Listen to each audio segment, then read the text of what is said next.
The City Council meeting. I'm calling this meeting to order. The time is now 5:30. Madam Clerk, please take a roll call. Councilmember Gama, Here. Councilmember Hernandez, Here. Councilmember Perez, Here. Mayor Pro Tem Lopez, Here. and Mayor McQueen Lejeune. Here. Thank you. We will now hear public comments. Madam Clerk, do we have any comments? No public comments for closed session. Thank you. Madam Attorney, please read the closed session item into the record. Thank you, Madam Mayor. We have one conference with legal counsel, anticipated litigation being brought pursuant to Government Code Section 54956.9, initiation of litigation pursuant to Government Code Section 54956.9D4. The number of cases is 1, and based on existing facts and circumstances, the legislative body of the local agency has decided to initiate or is deciding whether to initiate litigation. Thank you. Thank you. Do any members of the council have any conflict of interest to disclose based on the listed item? Thank you, Mayor. So as you all may recall, we were provided with the circle map, I'll call it, and it gave us a radius circle of 500 feet with the radius dot be in the middle of a circle. And it went out 500 feet from the middle. And I looked at mine a little closer and I realized that my house was not the radius. And so it was not. So we looked at it a little closer and determined that I was 756 feet away from said property. And upon closer scrutination, scrutinine, is that all right? Scrutination? Maybe scrutiny. Scrutiny? Upon Joan's scrutination Okay. of my situation and the radius and the circle and all this, and y'all got an email, and it turns out that there's an absolute conflict between 0 and 500 feet, and there's a presumed, A rebuttable presumption of conflict. rebuttable presumption of conflict. So there's a way for me to say, oh yeah, I'm not gonna recuse myself, but after considerable discussion with our legal staff and out of a extraordinary amount of caution, I'm going to recuse myself, and I'm gonna have my afternoon lunch by myself. Thank you, Councilmember Gama. Right. Great, and thank you for communicating that to us. Yeah, so that and we then understand. So just to appreciate finish the conversation, can we get an updated map? 1,000 Sure. feet We'll from work on from that. each Your council location. member's property. That way, it's very clear. It's 1,000. We'll work on getting that for you. Thank you. Thank you very much. it. Great, thank you. If there's nothing else, we will recess into the closed session. The time is now 5:33.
the council meeting to order Monday, March the 23rd at 6:30. March 3rd. You said 23rd. Oh, did I say 23rd? I heard third. Okay, March the 3rd, 2025. Excuse me. We will now do the flag salute by Councilmember Gama. Thank you, Mayor. If everybody could raise on your feet, put your right hand over your heart. Ready, begin. I Pledge allegiance to the flag of the United States of America and to the republic for which it stands, one nation, under God, indivisible, with liberty and justice for all. Thank you. Thank you. Thank you. Madam Clerk, will you please take roll call? Councilmember Gama, Here. Councilmember Hernandez. Here. Councilmember Perez. Here. Mayor Pro Tem Lopez. Here. And Mayor McQueen Lejeune. Here. Thank you. We will now have Councilmember Perez come with our inspirational.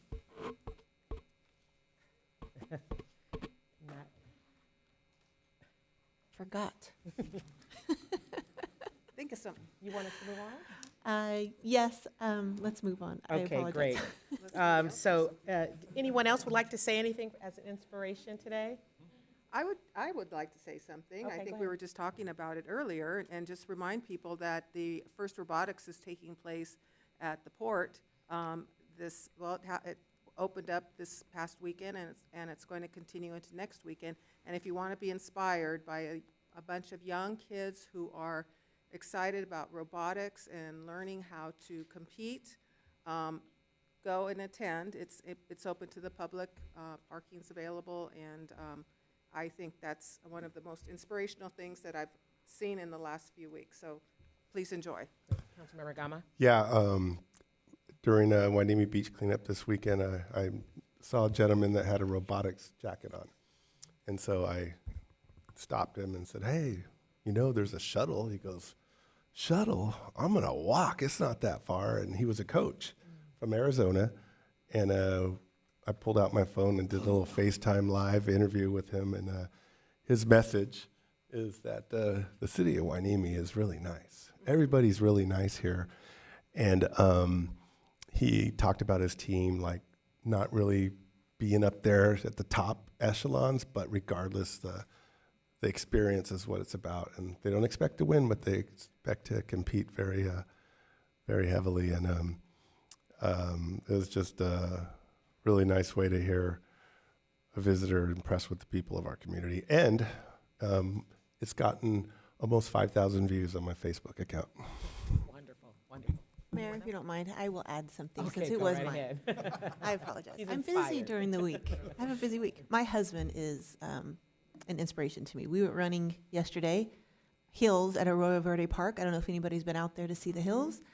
I went the baby way, and he went the crazy up the straight cliff run all the way up, and he is 55 years old and not slowing down, and he every time we go out do something physical, he just amazes me because I'm never going to keep up with him, and I'm 8 years younger than him.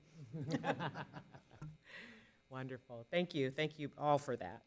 So we're now going to move to the closed session report. Madam City Attorney, please provide the closed session report.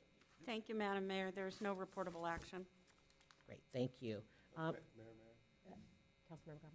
Yeah, I just wanted to let everybody know that I recused myself because out of an abundance of caution, I live 756 feet away from the property in question. So that's why I was not in closed session. Great, thank you. We'll now move to public comments not pertaining to the agenda. Madam Clerk, do we have any public comments? Yes, we have public comments. We will start with Tim Rubalcava and go to Elizabeth Rubalcava. Good evening, Mayor, City Manager, and council members. My name is Tim Rubalcava, and we just moved here from to Wainimi on the 3rd of February. What our concern is the conditional use permit, the CUP, number PHCU 241, the Wainimi Bay Wi-Fi tower. Now, as new residents here at 193 West Garden Green, Port Hueneme, we're writing to ask for your reconsideration of the approval of the CUP granted to Michael Taylor Wi-Fi Harbor by the City Council here on November 4th, as referenced above. We're asking if you can revoke the CUP and reconsider what you approved, because we were not informed of the proposed installation of the 45-foot wireless communication tower, which would be abutting to our personal residence. Proper disclosure was not given to the residents of Hueneme Bay community or to us as new homeowners. We purchased a property on February 3rd, and we're not given any consideration concerning the consequences of buying this property. Not by the city, the sellers, or their agent, or the Carefree Living Association at Hueneme Bay, the HOA. As part of a real estate transaction, through our agent and escrow company, we solicited information from the HOA as well as the sellers of the property. And we're never told about the communication tower installation. And we have engaged an attorney to settle the matter in court. So we ask you, personally ask you, to reconsider.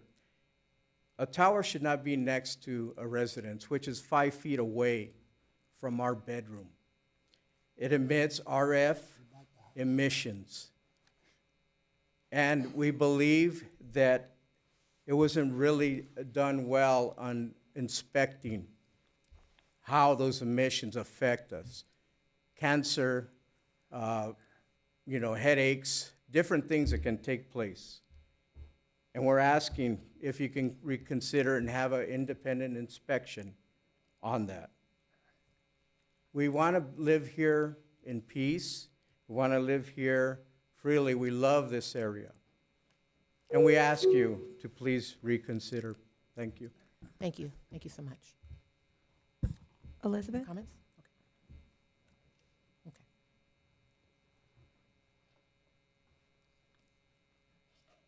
Good evening, Madam Mayor and council members, city manager. I'm born and raised in Oxnard. I know this community very well. I spent my summers at the Hueneme Beach. It's a beautiful city to live in. My mom lives 2 blocks down from the house that we purchased. And we were dismayed when we learned from our neighbor, Bob, that this installation, this communications tower, 45 feet tall, was going to be installed literally right next to our bedroom window. We found this out a week after we got the keys to move in. And Bob, our neighbor, wrote a letter to you. It was read here on November the 4th at your meeting, but it was not addressed. There were 2 people here from the community who were customers of Wi-Fi Harbor. The owner of Wi-Fi Harbor, Michael Taylor, had an opportunity to explain to us what was happening in the community. How I know this is that my husband was given his card, and we called him to get Wi-Fi service at our new residence. He had an opportunity to tell us right then and there what was planned. He had asked for our address. My husband gave it to him. He had a conversation with my husband. Never did he explain that this was something that they had planned to do. There's no signage outside on the lawn where this communication tower is going to go. There's no communication from the Hueneme Bay. This is their newsletter. This is something that we received after we moved in February the 14th, Valentine's Day. There's one statement in here. Wi-Fi Harbor has had the plans for their new tower approved by the city. Does not say what kind of tower, does not list our address. But when you look at the city council minutes, you'll see that our address, 193 West Garden Green, is listed right there as the location for this. So I could go into a lot of reasons why this is not a good thing. There are other providers of Wi-Fi in the area, such as Yondu and Frontier. It was presented in such a way to this council that this was the only option available to the residents, but that is not true. Yondu is installing fiber optics throughout the community, a much safer option for Wi-Fi services. We currently use Yondu, but Frontier is also in that location. Why Wi-Fi Harbor wants to do this when there are other options, we cannot understand. But the right thing was not done. So we ask for your consideration. Great, thank you. We're going to allow the Sure. city manager to have word. Yes, thank you, Mayor. So just a couple of pieces of information related to this, and just to make sure that, I know our planning team called you last week to talk about this, so just to make sure everybody has the same information, is this is not a city project that the city is performing. This was a project on behalf of Hueneme Bay. And so Hueneme Bay came to the city, submitted for a full public hearing, and we went through that full public hearing process. My understanding, I don't have the exact dates in front of me, but my understanding is that you moved to the residents after the public hearing and after the project was approved. So there isn't a city process to now tell those the applicant, Hueneme Bay, that they can't do their project after they went through the process. I think a couple of comments were talking about conversations with Hueneme Bay and their sellers and those things, and those are conversations that they can pursue. There isn't a process for the city to now say a validly, rightfully issued project after a full and legal public hearing is now invalid. So we would suggest following up with the people that were implementing that project, because it's not a city project. So, thank you. Great, thank you. Thank you, city manager. So, Said because the item's not on the agenda, we are not able to discuss, the council's not able to discuss. great, thank you. We do have more public Okay, comments. sorry about Okay. that. Go ahead. William Hubbard, and then followed by Greg Ross.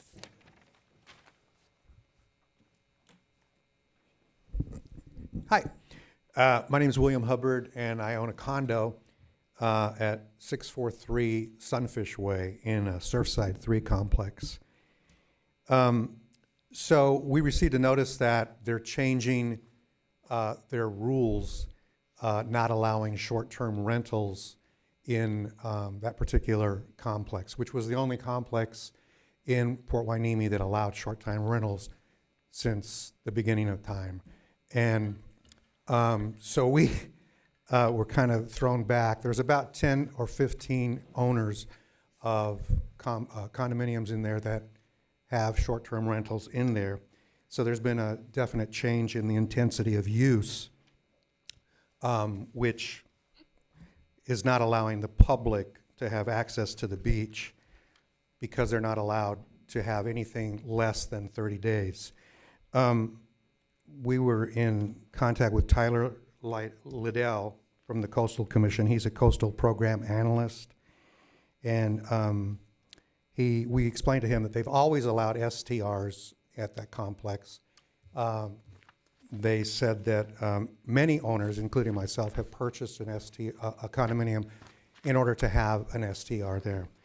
So there was an assurance by the president of the Homeowners Association and the office manager, and said, no, we don't follow that that thing in our HOAs that says that you can't have anything. We don't want to get into litigation or anything like that. So the restrictions in the short-term rentals in the coastal zone constitute a development under the Coastal Act, and any such development is required to go through the coastal permitting process with an LCP. The Coastal Act requires that either the local government or the Coastal Commission figure out what they're going to do. So I'm not exactly sure what we can do. I don't have any of the other owners here tonight, but we would like to find out if the city of Port Hueneme would be able to have them do an FCP or do something. Since it is, it's really important, I think, because all of the owners do pay the TOT. We pay a tax to the city of Port Hueneme. And in addition to that, we have quite a few people that are constantly coming in, pumping money into the economy of Port Hueneme by being allowed to go to the beach. I have a family right there right now with 2 kids in my condo, and they spend money. And I think it's really important, but I don't know what the next step would be for us. So I just wanted to put it out there. Well, I'm sure we'll be back to talk more about it. Over to you, City Manager. Thank you. Yes, and so we actually discussed this at the last council meeting. There's a lengthy presentation that we can provide to you. And then I met with the homeowners associations on Thursday, several homeowners associations on Thursday, and told them kind of the summary of what happened at that council meeting. Oh, okay. In a very quick nutshell, because it's not on the agenda, so the council can't discuss. The council discussed the key points are that Coastal Commission probably won't allow for an outright ban of short-term rentals in the coastal zone. And so the city council authorized staff to begin doing community outreach to ask people what sort of regulations may be desired. But we aren't looking at it. We don't believe we can do an outright ban on short-term rentals. So the short answer there is there's going to be a survey that we're putting together and a community conversation about short-term rentals and what are the problems that people want the city to address. Okay. But it's unlikely. I think your concern was a concern that they would be banned outright. No. Okay. Completely the opposite. Oh, okay. I would like to make sure that we are allowed to do that. Right. According to the coastal zone. Right. And so the short answer, we can't give legal advice to the homeowners associations, but we don't believe the coastal zone would allow it. So right. the city's not going to propose something like that. But at the end of the day, we similar to the last comment, is homeowners associations may decide to try to do whatever they want to try to do and see if it gets challenged, but the city wouldn't be taking that approach. So. Okay, great. Thanks for the clarification. Mr. Greg Ross.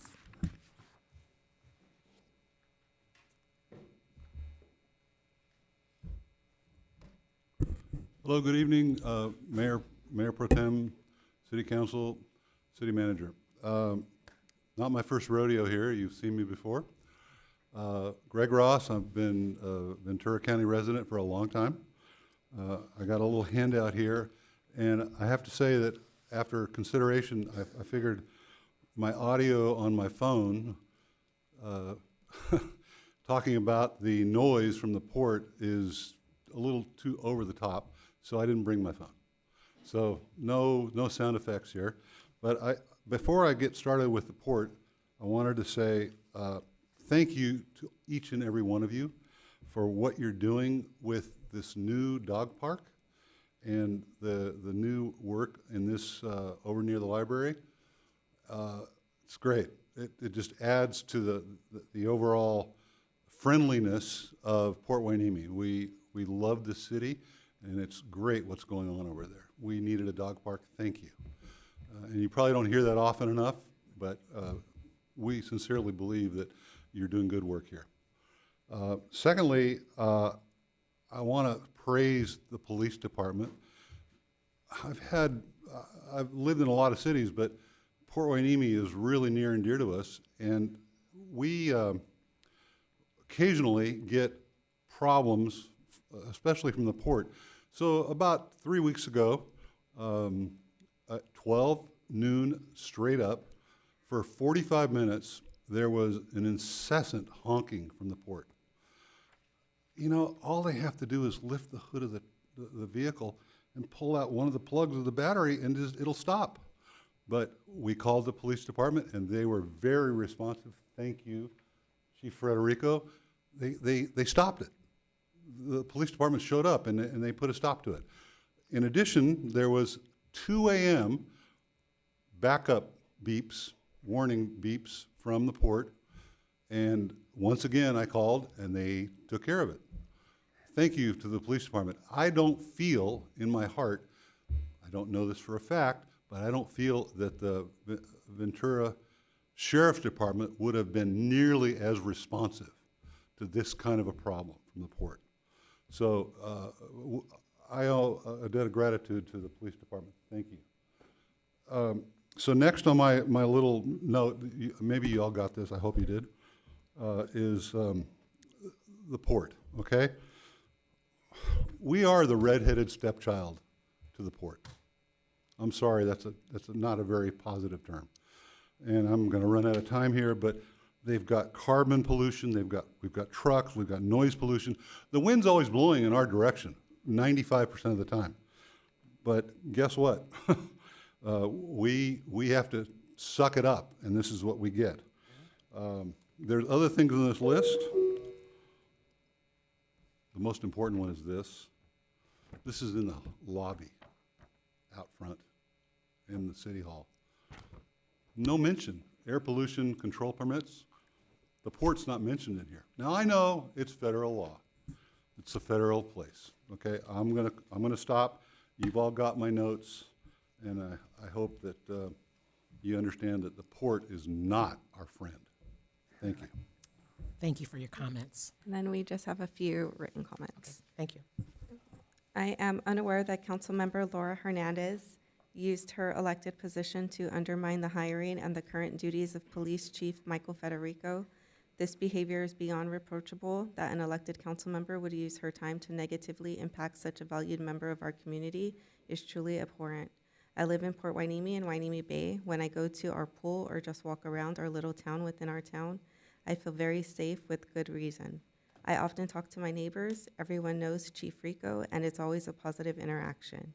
He has been here on a bike, in meetings, and with other officers on the rare occasion of trouble in our sweet community. He oversees a senior dinner at the Pavilion monthly that everyone thoroughly enjoys. Many of us residents in the Bay would visit the Italian restaurant he owned, Rico's, and were saddened when it closed, and elated to hear he was coming back to Port Hueneme as our chief of police. If we see him in town, he is always, always, always happy and available for conversation. He is a pillar of strength for us. Believe me when I say to have a police chief like Chief Federico protecting us gives our community a feeling of security and calm that in these tumultuous times is, well, priceless. Will Councilmember Laura Hernandez be held accountable? The community is watching. Thank you, Jody Levine. Next, dear Mayor, Mayor Pro Tem, council members, and city staff, I'm writing to express concern about the ongoing threat to our infrastructure and beach access. As we rely heavily on federal funding and the Army Corps of Engineers for sand replenishment, it is crucial that the port and the city establish a clear, reliable process to ensure timely sand delivery and a plan for addressing any shortfalls when these needs are not met. From an outside perspective, it seems that each cycle brings a new process, and unfortunately, something always goes wrong. Once again, we find ourselves critically short of sand with no guarantee of securing funding for future replenishment, especially with the recent federal upheaval and proposed cuts of more than 2,000 federal employees to the U.S. Army Corps of Engineers. Is there a documented procedure for securing sand replenishment funding? Is it clear who is in the city is responsible for this task? Despite the recurring sand summit, I remain unsure of its tangible outcomes. I urge the city and the port to consider requesting community benefit funds or emergency city funds to commission a comprehensive report that outlines the following. 1, a list of critical infrastructure at risk from erosion due to a lack of sand replenishment over at least 2 cycles, including the pier, beach facilities, promenade, park, sidewalks, streets, utilities, signage, and structures. The report should also include the cost of replacing or relocating these assets. Furthermore, it could consider infrastructure outside the city's jurisdiction, such as port and railway structures. Number 2, alternative contractors who could assist with sand movement and replenishment. Number 3, alternative funding and collaboration options to ensure sand replenishment. Number 4, alternative solutions to sand replenishment, including nature-based approaches, as seawalls and rock revetment offer short-term fixes while exacerbating sand loss. Thank you for your attention to this pressing issue. And that was sincerely Joan Tharp. And then, If I can just note there, Mayor, that the council has asked for an item I think at a meeting or two ago for a dredge update where we would provide some information about the incident this year. These processes are complicated federal and state processes. So the incident this year is not related to lack of funding. The funding was there. It was related to a federal or a state clean air requirement that the federal government did not believe they needed to meet, which led to two jurisdictions, none of them being the city, but two jurisdictions arguing for several months. So we'll provide an update on that. And I think the reality at the end of the day, though, is that when there are these complicated processes with federal and state entities, sometimes things like these happen. But we'll provide an update on where we're at and what steps we plan to take, and how the dredge, just final information about the dredge now that this round is complete. So we'll provide that information at the next council meeting. Great, thank you. Madam Clerk, are there any other? Yeah, one more, and then I just wanted to note this one was exceeded the 500-word limit, so I will read only up to the 500 word. Okay. Would like to discuss the waste of time and tax funds spent on bogus parking enforcement citations. Question, why would residents ask permission to temporarily park in a public street? The trailer will be there for less than 36 hours, and all municipal codes are being followed. Received citation warning, Municipal Code 3241, for not contacting parking enforcement prior to parking on public street.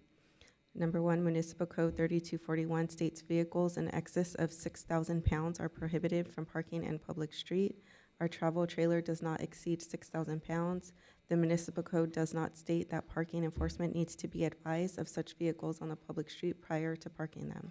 Number 2, Municipal Code 3267 states that a trailer must be attached to a vehicle capable of moving a trailer in a normal manner upon the street. This was not mentioned in this citation warning, but quite relevant to trailer owners of Hueneme. I am familiar with our municipal codes as a responsible trailer owner and resident. The trailer in question is parked without blocking our driveway or neighbors. It is under the 6,000 pounds weight limit mentioned in Municipal Code 3241.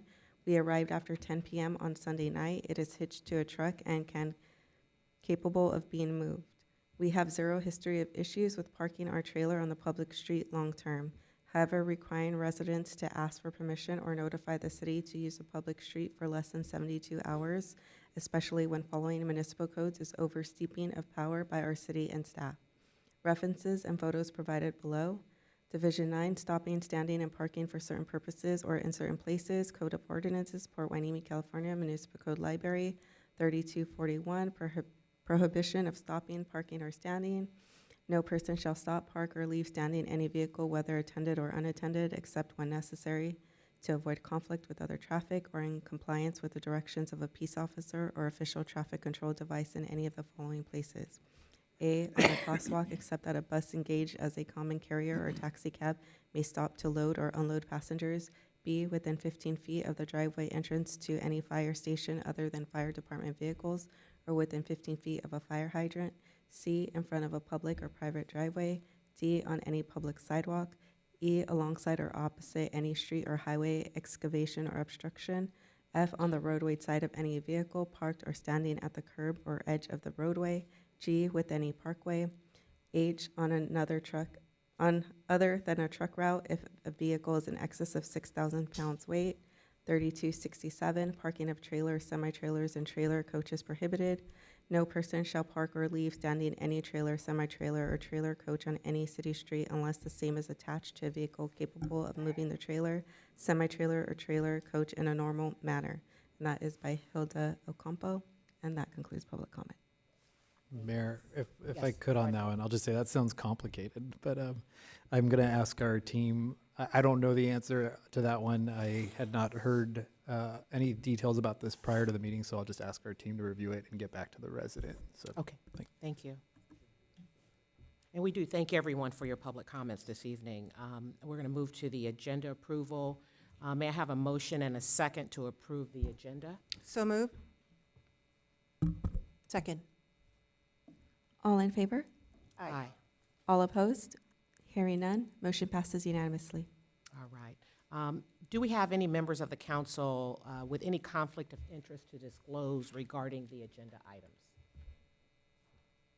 Nope. Okay, if not, we're going to move to our first presentation from Mr. Ali Gassemi, Air Pollution Control Officer, on behalf of the Ventura County Air Pollution Board District. Good evening, Mayor Dr. Lejeune and council members. I was asked by Dr. Lejeune to stop by to introduce myself and give you a brief description of what we do, and if there is any question, I would be able to answer. My name is Ali Gassemi. I'm the Executive Officer of Air Pollution Control District at Ventura County. Ventura County, we are a special agency. We founded in 1968 to improve the air quality in Ventura County. It's a sizable county. We have about 2,200 square miles, 850,000 residents, 1,300 stationary resource facilities that we permit, and more than 820,000 vehicles. Where we authorize to regulate the stationary resources. We have 47 employee, skilled full-time employee. Our mission is to protect public health and agriculture from the adverse effect of air pollution. In order to do that, we develop a comprehensive programs, and we have to meet the state and federal standards. We have a APCD board that consists of 10 members. There are 5 county supervisors and 5 city council members, and their position are to adopt and amend rules and regulations and approve air quality management plan and our annual budget and general policy procedure directives. We have other committees as well, those are the standing committee, advisory committee, that it is part of our process. As a general, we are very, we just regulate stationary resources, and we have a limited authority as compared with federal and state, that they have broader authority regarding mobile sources and other sources of emission that we do not have. We only control actually stationary sources. For the sake of the time, I'm just not going to go through the detail, but I left a copy for you guys in case if you are interested. What we do is regulate facilities. They start from gas station, dry cleaners, small auto body shops, and it continues to go to other manufacturing operations, sewage treatment plant, chemical plant, landfills, oil and gas production facilities, which are the big facilities. We have about 16 major facilities and only non-major sources, about like 1,200 to 1,300 facilities that we regulate. We have the key APCD programs are monitoring, planning, rule development, permit processing, compliance, and incentive program. These are the key APCD program. Monitoring, we monitor the air quality in the Ventura County. We have 5 monitoring stations throughout the southern portion of the county, which is very populated. And we forecast air quality to the public, and we also issue air quality and a smoke alert. Planning and rule development, as I said, we develop rules, which is a roadmap to how we meet the federal and state standard. We also develop rules and regulation as well to make sure that we meet those standards. For permit processing, any equipment that emits any emissions, we control, and we issue a permit to the equipment that they have. That's what they call it, a stationary source. We have about 1,300 permitted facility, as I mentioned, and we make sure that they all have the best available control technology on them. And when they get the permit, we set permit condition to limit their emissions. Compliance division, we do annually about 2,500 enforcement activity, and we respond to nuisance complaints, any notices, and we issue notices of compliance and notices of violations. And they are the one enforcing the permit conditions that we have on these equipment on these facilities. As I mentioned, we have very limited authority, and we just regulate stationary resources, but we have incentive program, which is very successful. We get annually about $5 to $10 million that we incentivize for facilities or for applicants that they change their equipment, mobile equipment, off-road equipment, to something newer or better or very less emitted equipment. We change ag equipment, tractors, construction equipment, off-road equipment, marine vessels, and we pay even for EV charging infrastructure, and ocean-going vessel speed reduction program is another incentive program that we have. They are all covered under several incentive programs. They are called Carl Moyer program, Farmer program, and Community Air Protection program. And we have other program as well, which, as I mentioned, like protecting blue wells, blue sky, and this is for the VSR program that we have.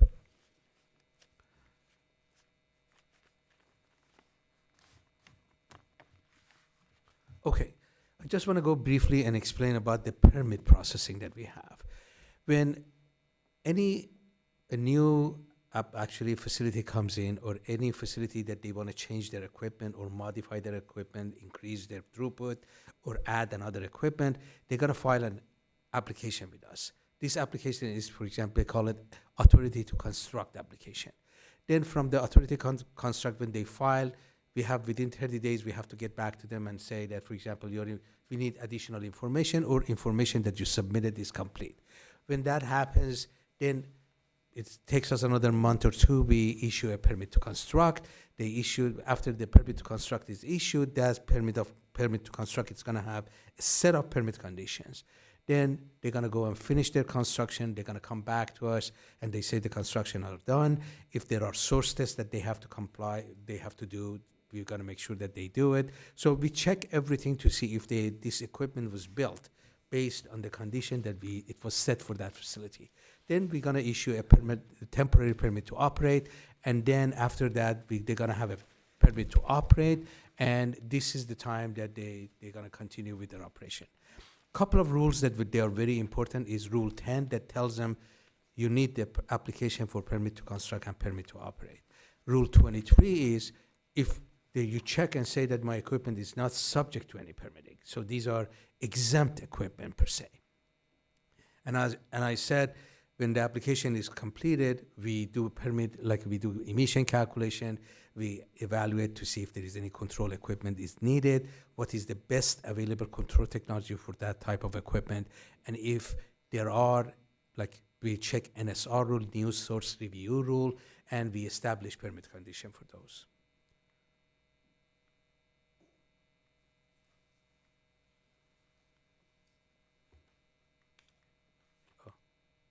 Move too fast. Sorry.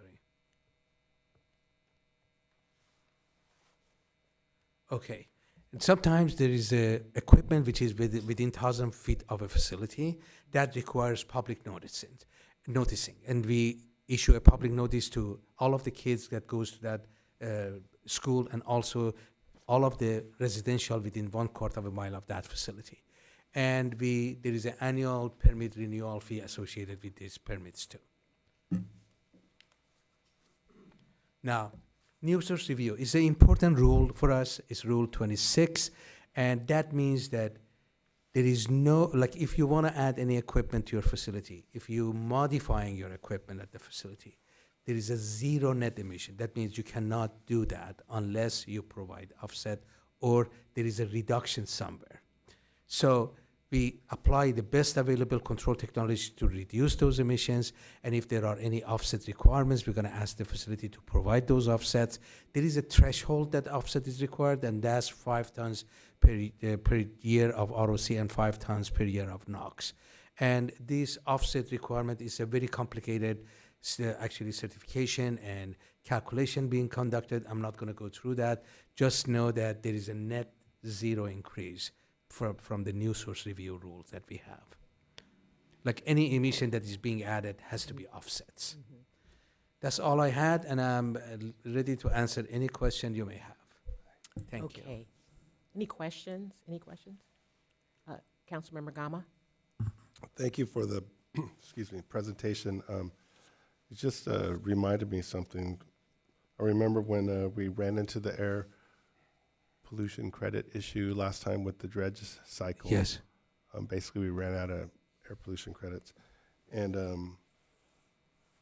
the position is that the dredge equipment is stationary. I think we had a little bit of a discussion on No, that. yes. And Let so, me, so you view it as a stationary, not you, but the rules, regulations view the dredge operation as a stationary, even though it's constantly moving? it's a mobile source. It doesn't require any permit. However, they have PERP equipment. This is a portable like engines that they have, that they are PERP certified. That means state already certified this PERP engine. When you have a PERP, based on the PERP state regulation, if you have you're utilizing any PERP equipment, any engine, let's say, in a territorial water, and if you require, if your emission is high, you're required to provide offsets. Now, as soon as they said you're required to provide offsets, there is a way we have to have a control over how much emission those PERP engine is going to create, correct? In order for us to keep track of that offset, we have to issue a permit. It's not that your dredging operation requires a permit from this. It's not a stationary source. It is a mobile source. But because of the state rule that requires those, let's say, construction, that it's a lot of construction, a lot of emissions that require offset because it's more than 5 tons per year of ROC and 5 tons per year of NOx, we have to keep track of it. In order for us to keep track of it, we have to issue a permit. So when a ship docks at the port of Wainimi, Yes. it is not treated as a stationary No. emission object, right? No. That's a federal source that is being regulated by federal, not even by state. However, if that ships comes in and we see visible emission from the stack of the ships, up to December timeframe, we had no control over it. We couldn't even enforce it. But in December, we went to our board, and Dr. Rajan and all of my board members approved the MOU that we made with State of California, that right now we can enforce that visible emission, because we have a rule 51 that says nuisance. Any nuisance is going to happen, we can control over it, but it was mobile sources. But right now, because of the MOU that we have control of enforcement and giving tickets and notice of violation. Are you familiar with the stacks equipment that the port recently brought in? I think it's something The that bonnet system, correct. No, it's a scrubbing system. They call it bonnet system. It's a bonnet system, But but that goes over- it goes over the stack of the ships, and it's called, it operates like a scrubber. It's the filter. It How captures effective about is- 90, How effective? 95 to 99% efficiency based on the state certification. Okay, so you don't oversee that at all? No. Okay.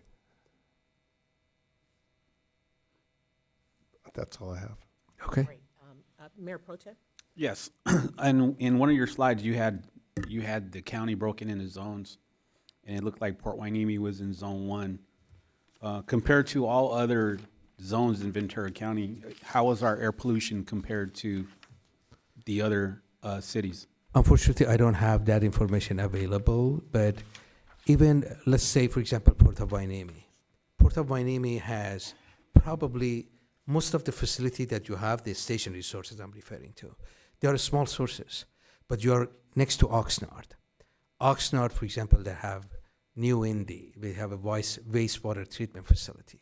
So if you ask me how Port of Hueneme is, if based on just number of facilities that you have in the Port of Hueneme, which they are a small facility, nothing. But you cannot just say the emissions are perfect, because the wind direction has more effect on how the pollution is going to move from one location to another location.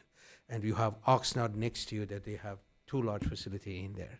But we have monitoring station in 5 locations in that, if you look at that. And then based on those monitoring, we are monitoring, and we trying to uniformly to find out how the county is doing to meet the federal and state standards. Okay. Also, how much of the county are you guys federally funded, knowing that there might be a squeeze in federal funding in the future? Well, there are EPA funds, funds that is coming to Air Pollution Control District. If you ask me, for example, about 8 to 10% of our fund is coming from EPA, federal funds. But this is for Actually, we are, in order for us to implement the federal standards and everything, they are helping all of the district. It's not only Ventura County, but ours is about probably about 8 to 10%. Those funds hasn't been touched because local agency cannot operate without those funds. Those are funds to assist the agency, local agency, to implement the federal requirements to meet the standards. Now, there are other funds, federal funds, that we are getting through the incentive programs that we have. Fortunately, the ones that we have hasn't been touched. So if you are telling me, for example, how well we are doing with the federal funds in fiscal year 24-25, we are doing fine. Nothing has been freezed, nothing. Like, we are getting, all of the money is in our account. If you ask me what's going to happen in 25-26, based on the conversation that I have had with EPA staff, these are today's information. Tomorrow may be different, so I cannot tell you that. Thank you. No problem. Any other questions? Councilmember Hernandez. Thank you, Mayor. Thank you for the presentation. I remember you coming last year, and I learned something every time you come. No problem. Yeah, I didn't know about the stationary versus non-stationary Right. equipment and the regulations and authority you have over only the stationary. And then your part in the dredging also, that was quite informative. Thank you, Mr. Gama, for that question. I attended I listened in on the Orman Power Plant lease extension meeting on I think it was Friday night, Saturday night. Do you have any jurisdictional authority over what's going on there with the? Not the extension, we don't. But if Ormond Beach start operating, if the extension is being given, all of the stationary sources is going to be under our permits, and then we enforce all of the rules and regulations. Okay. And based on your knowledge of the wind direction, does the wind normally blow southeast, or is it just difficult Varies. to say? It's hard to say. Yeah. It varies. Usually the morning and the evening wind direction are different, so. Yeah, right. So, Okay, thank you. no problem. Any other questions? If there are no other questions, thank you so much, Mr. Cassini. Thank you, and I'm glad that I was here to explain what we do. And if you guys have any questions, if there is anything I can help you with, just reach out. And thank you, Dr. Lejeune, for asking me to be here. Great, thank you so much. Thank you. We will now move on to presentation number 2. I'll go ahead and turn it over to our city manager.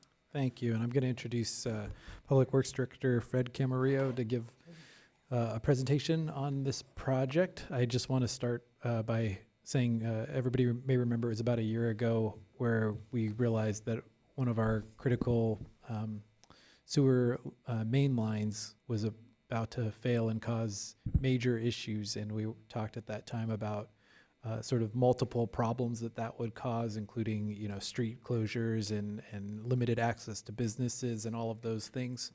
And our public works team really jumped on it, came up with a really good solution that really addressed a lot of those concerns that we had, and we are now closing that project out, and we wanted to take an opportunity to let the Public Works Department talk about how they did this project better. So with that, I'll hand it off to Mr. Camarillo.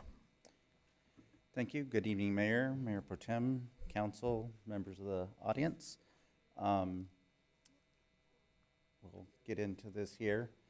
As you know, it's a sewer force main that failed on us that we needed to get repaired. So this first slide is just kind of give some information about some of the things that happen. In a couple slides, you'll see some things that will make some of these things make more sense. You see there, lift station is actually a central location that pumps are at that move that water from one elevation to another so it can continue on its journey. The force main is that pumped water that's going down the line, whereas opposed to gravity sewers that are in most of the residential areas, leaves a building or a house under gravity and then continues to flow all the way, and in some cases, to a lift station because we're so close to the beach. It has to be pumped up so it can continue on its journey. The pipe that failed was something that's called ACP, asbestos concrete pipe. And you'll see in a couple of slides here, it was hydrogen sulfide that ended up attacking the inside of that pipe. It's concrete based, so what happens is the bacteria in there ends up reacting with the material, and it creates sulfuric acid, which starts to corrode stuff away. So that was the type of pipe that we were dealing with. The type of pipe that we replaced it with, HDPE, and we'll have some things here that we can show you what it is. This is a cross-section of what we ended up putting in another line, which I'll get to too. But that is now the pipe that all of our flow goes through now.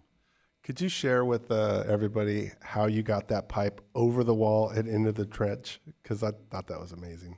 That's the story. I'm going to ask our Public Works Manager, Brian Fomenko, to come up here and explain that. He was the one that was out there. I mean, if you drove by at any time during that whole project, Brian was out there day to day. So if you'd like to answer, Councilman So we're getting ahead of ourselves on this one, but to answer that, we're getting ahead of ourselves. So to answer that, there was the last section we were to deal with. Well, we had two ways of being able to push that pipe through, and it was either over the wall or through Ventura Road at short interval sections. So we chose to fuse it all together at one time, and then we brought it over the wall. We had excavators and backhoes holding up on each side of the wall so that we weren't on top of Scrivener's wall. So and then we pulled it through the section, as you see right there. That's the last of it right there. 600 and something odd feet. That's the end of it as it was being pulled towards Ventura Road. So. And then lastly, the pipe that we ended up using as what we will call a host pipe to pull that pipe through is a clay pipe. So, and that was something that we ended up using once we got a little bit further. When it first happened, there was a sinkhole developed. It was identified that there was an issue with that pipe.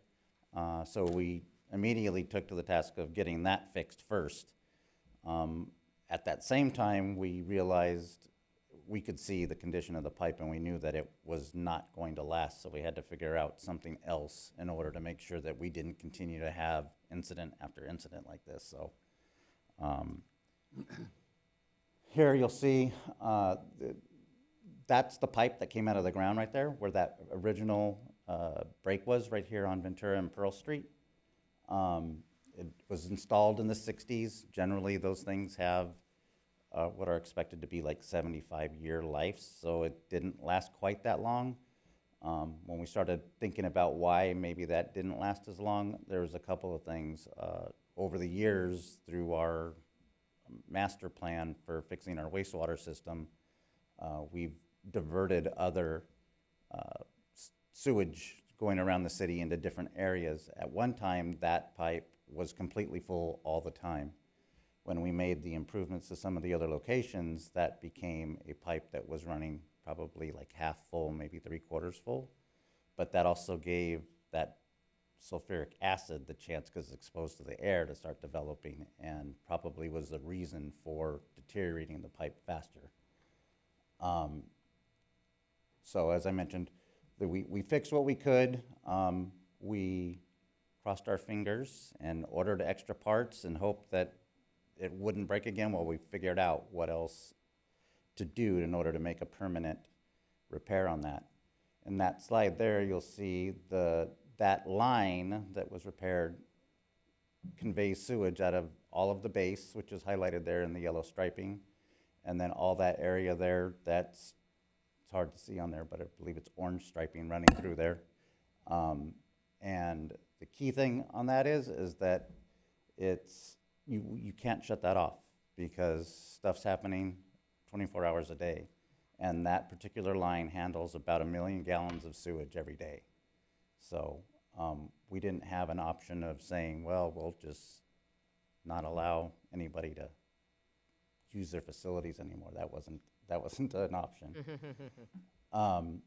So we went ahead and started looking, how can we do this? That line runs from essentially the intersection at Pleasant Valley and Ventura Road, and runs all the way down Ventura Road and then turns south and runs underneath Surfside Village through the RV lot that's back there.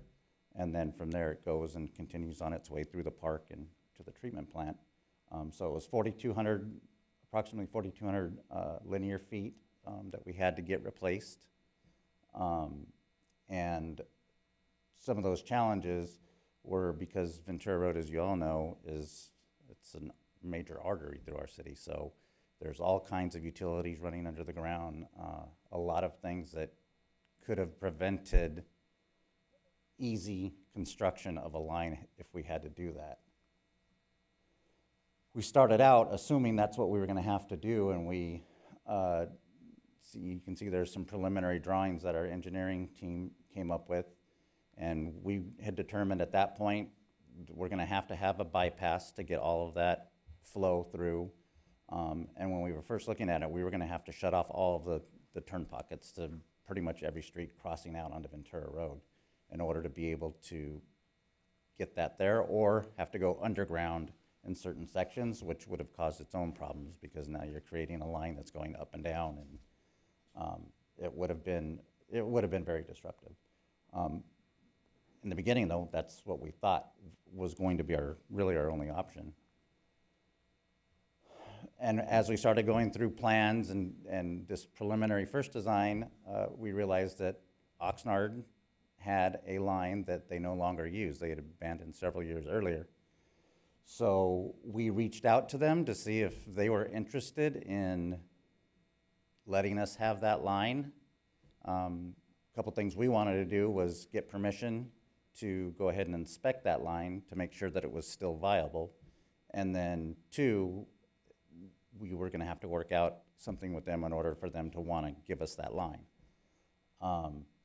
Ultimately, they did. In July of last year, their council approved the sale of the line. It was $20,000 and change, which they had determined to be the remaining undepreciated value of that line.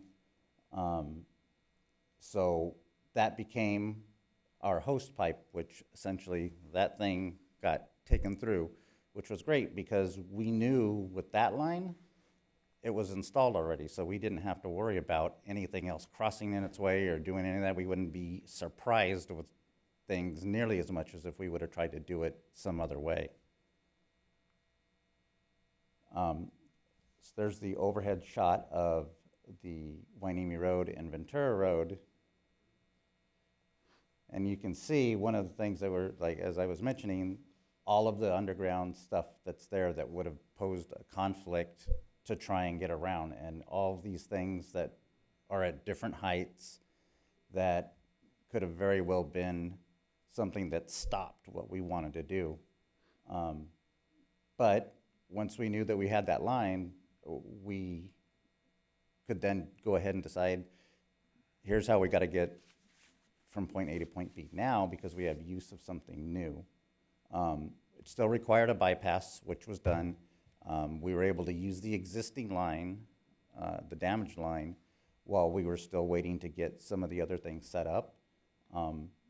Fortunately for us, it worked, and we didn't have any other issues with that line while that was happening. And here you see this is running along the backside of the railroad in between Surfside Village and the railroad tracks there. That's the bypass that we ran above ground and dumped into a manhole that's there within the park. So all of that 1 million gallons a day was running through this pipe here. Again, being able to do it the way we ended up doing it really caused, I think, the least amount of headache that we could have hoped for.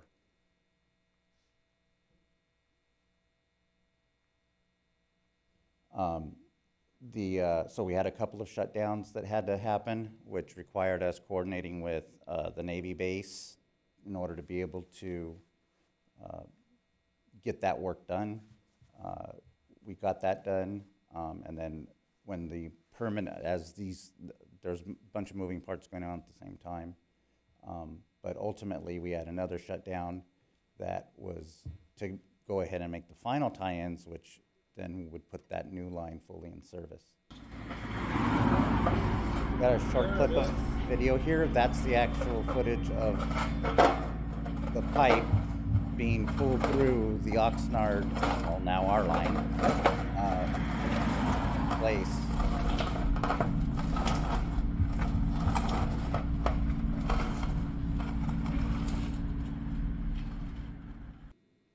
So, Blois Construction was our contractor. We did a lot of planning with them, setting up how we were going to get things, where we were going to set materials at, when we were going to do some of these parts of the project. We had to do the tie-ins at night, just simply because it's way less flow that you're having to deal with. So they work with us on that. We went ahead and started going down Ventura Road, pulling this line through, and on that little blue circle on the bottom there, you see the white circle inside the blue circle. That's kind of to show a different view of how that pipe looks inside the other line. And then in the end, we ended up filling that void space between the two with the material that is there. So it's a lightweight concrete foam, so it'll give support to the other pipe, and it'll keep our new line from moving so much inside that line. So there, yeah, some pictures. This is, I believe, the final tie-in right there in the middle of, we had to shut down the entire intersection at Pleasant Valley and Ventura to make sure that we could give the contractor all the ability they needed to do what they needed to do. There was, again, a coordination with the Navy base in order to make sure we had to control their stations too, to make sure that we had the flow controlled enough so while all this was taking place. And we had trucks, big, I don't know if you saw them while the work was going on, we had big vacuum trucks where essentially we shut everything down and we had the trucks pulling all of that out from the pumping stations and then drove it around and down past, and then they were emptying back into a manhole that was downstream. So that was all done mechanically with a truck, with several trucks. But again, that allowed this to go ahead and take place. Here you got a list of the different people. Obviously, City of Oxnard, they worked with us, and we got that line from them, which was a tremendous help. Blois was our contractor. Elite was the contractor that did the initial failure when it happened. They made that repair. Patriot was the vacuum trucks that worked with us while we had the shutdowns. Confoam is the supplier of that little foam there that we have. We had Soils Engineers, NV5, did some manhole rehab work on that, where all these things tied in. SanCon, FamCon is a local supplier of pipes, and they did a great job working with Brian on sourcing things, because some of these things were an odd size and it was very difficult to try and track down, but they worked with Brian really well and made sure that we were able to get what we needed in order to make sure this thing got repaired right. And then our initial inspection of the line, of Oxnard's line, to make sure that it was going to be useful for us. We had National Plant Services do that. I'm not going to read through all of that, but you can see it's been just short of a year from all of this when it first started to where we are now.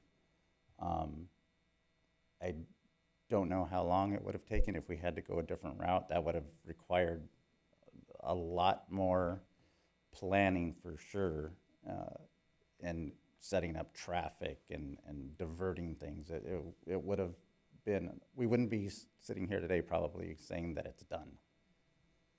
But, and as you can see there, it was finished on the 21st. We originally thought it was going to take until April, but the contractor did a great job, and with Brian's assistance, kept everything moving, and so we were able to complete it faster than we originally thought we were going to be able to do. All total, it was 57 working days. There was 3 different night shifts that had to be done in order to get some of this done, which, and when I say night, it's all night. It started like 8 o'clock at night until, 6 o'clock the next morning. We got the 4,200 feet of line in place, and with this particular material, it's supposed to last 100 years. So none of us will be around when that lifespan ends for that pipe. Here I wanted to point out all the people and partnerships that made this project a success. Charles Cable, who's sitting over there, him and his engineering group, and Brian as well, did a bunch of brainstorming to figure out how to get all of this done.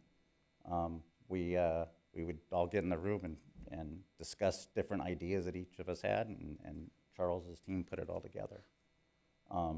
Brian, who was out there from the beginning to the end. Juan Diaz, he just recently retired last week. Jim Chase, Don Phillips, Rosendo Jimenez, Stephen Elmkrantz, Oscar Soto, Antonio Lopez, Chris Bates, and Raymond Gutierrez. All those people were involved almost daily with what was going on, because different things came up, and all these people got together and stepped in when we needed to. And then our partnerships, City Council, originally we came and asked City Council to use your authority to grant us the ability to have the city manager get that moving as quickly as possible. So without that, it would have been a much different process. Our attorney's office, Joan and Tara, who crafted the agreements that we ended up using to work with Oxnard.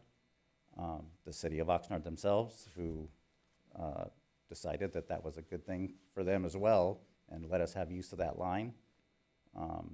The naval base, big coordination with them.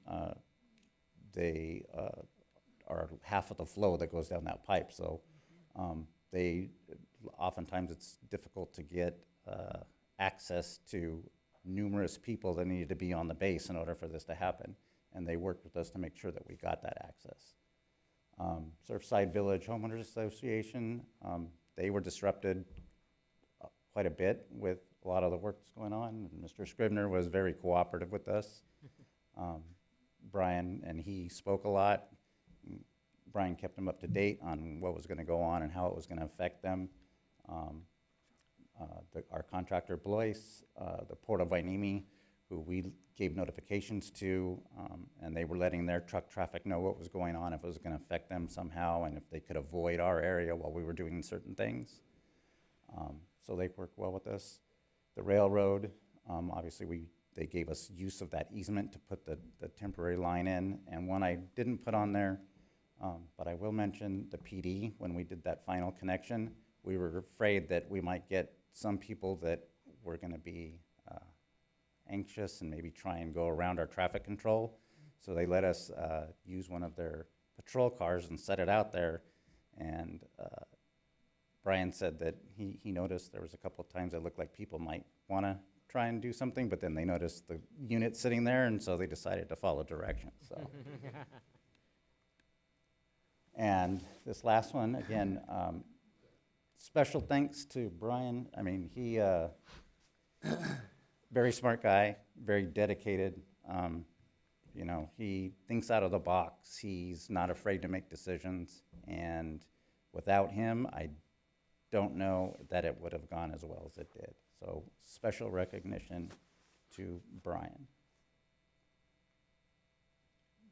And if you have any questions, Before you have questions, we'd be remiss if we didn't mention too that the old pipe that failed on us, we abandoned it in place and we filled it with that confoam stuff. That's that little ball that goes around. So that pipe is no longer an empty pipe. It's full of that confoam. So there's no potential subsidences or sinkholes or bellies in the ground from it failing in the future. So that's an important factor to put into.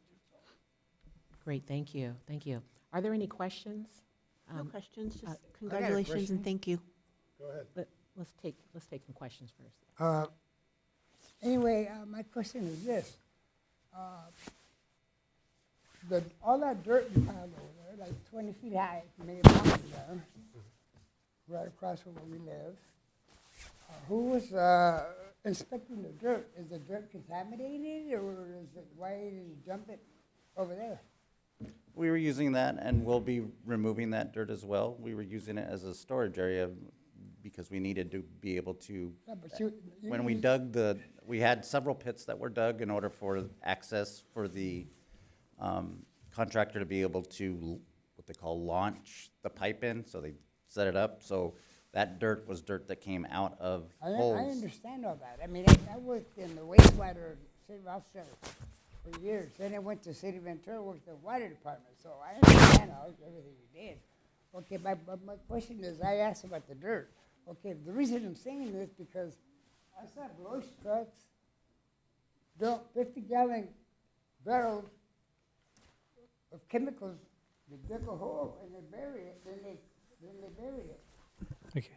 All right, thank you. I think. I got it on video, okay? Well, what we'll do is we'll have somebody from our team follow up with you. We're trying to clean that area up, but we'll have somebody follow up with you. Okay, and I also saw the city Vectors dump out of their Vectors in there. Who knows what kind of bacteria, or diseases, or germs are in those trucks? Yeah, we're working on cleaning it up, so But we'll, anyway, we'll connect with you. I have video of all of that. Okay, we'll come talk to you. Well, that's my question. Great. Nobody checked the dirt? Nobody see what kind of chemicals you're dumping? Thank Nobody you. saw what kind of junk you're putting underneath there? Yes, go right ahead, So- Brian. So just so you're aware, the dirt that we did pull over there with Blois Construction was pits that we, like Fred said, pits that we created. That wasn't any sewer that was being I dug saw- there because it was empty. And, the trucks that you saw there were cleaned and then utilized to vacuum the dirt and put back up on top. Or That you're gonna lot as well, clean a too. truck and clean all the bacteria when it sucks up the sewer lines? How are you Okay. gonna get all the That's- disease out that's of it? not- Thank that's you, not the thank same you thing. so I saw 'em much. dumping it. I got video. All right, thank you so much, Mr. Brown, for your question. City manager said they're going to get back with you and answer some of those questions. Council members, do you have any questions? Councilmember Gama? So I believe it was under budget and ahead of schedules. We haven't got all of the invoices in yet, and we do have credits that we were able to return stuff on, so until we get You feeling all of good, that though? done- Yes, I believe so. we're gonna be very Under close to what budget. council authorized to get the project done. And definitely ahead of schedule. And I think the other key thing was, if you recall, the thing we really were the most worried about when we found this was the idea of shutting down traffic for residents, businesses, visitors, everybody during the summer, and people wouldn't be able to, people trying to go to the beach or any of the stores wouldn't be able to do it. So I think the timing of it being done overnight in the winter versus midday in the summer, having lane shutdowns and things like that, we're very happy with the timing and how it was done faster than we thought and with less impact than we feared. So. Yeah, and I would just like to end on saying I have complete confidence in Brian and you, and I know that you would not do anything that put yourselves in jeopardy or our community. And sometimes our eyes tell us different things that we're seeing, but again, I have complete confidence in what you guys do. I know you're professional, and you're by the rules. Thank you. Great, thank you. Any other comments? Mayor Pro Tem? So I saw that you guys did these in sections. So what was the longest distance you guys actually drug the new line? 1,000 feet. And then did you guys bore scope the line, the Oxnard line, to see if there was any rust that would, damage the new line as you guys are dragging it through? So the old line was 24 inches. Our new line is 16 inches, so we had a lot of free No, no, floor yeah. space there. We did televise that ahead of time first to make sure that it was completely whole, that we could utilize that line before we even discussed, the possibility of purchasing it. Okay, and so you guys purchasing checked the those. viability of the line Absolutely, prior. yeah. So I know during the start of that project, it was like a week or 2 weeks into it, a sinkhole developed during the process. No, there was the sinkhole in front of City Hall when the first pipe failed. Oh, so that was That was the first failure that we encountered that told us we needed to look quickly into remediating the system, so, okay. yeah. Okay, that's all I had. But great job Thank you. to the whole team. Councilmember Hernandez. Thank you, Mayor. Thank you, both, all of you and all your workers who did a fabulous job. Really fascinating work you did out there and the workarounds that you made around the broken sewer pipe. I do notice that you have on the consent agenda a request for this video inspection truck. Correct. How would that truck have helped you in this particular project? It would have helped in the initial inspection of the Oxnard line. If we would have had that prior, we would have been able to do that ourselves. In this instance, we had to hire a contractor to come in and perform that work for us. Okay, and then knowing the shelf life of some of the plumbing and that runs underneath us, are there any other areas that we might see this happen again? Hopefully not. We do know that we've got some areas in the system that have not been completely addressed yet. With our wastewater master plan, we have essentially completed like 90% of it. Some of the things that we still have to do will be things that are related to rehabilitating some of those. That agenda item will be something that we'll use as a tool to help do that, and we'll also be able to use that. We know that we have storm drains that are getting old too, and so that will be another way that we'll be able to use that equipment to assess the condition of other lines. Yeah, I remember a few years ago with the Perkins project, I thought that was a big deal for you guys and the work you did around that, but this was massive. I mean, it covered a number of corners and intersections, and you guys did a fabulous job. Thank you so much. And offer my congratulations to Juan for his retirement, please. Yeah. Okay? Thank you. Hopefully he stays in touch with us. Yeah. Mayor, can I Yes, just go add right ahead. to Mr. Camarillo's comments? The couple things I just want to mention there is I think we have good master plans and we're on top of things, but I always take the opportunity. We're a 75-year-old city, and so when the question starts to be asked of do we have things that are going to fail, that's about when things start to fail.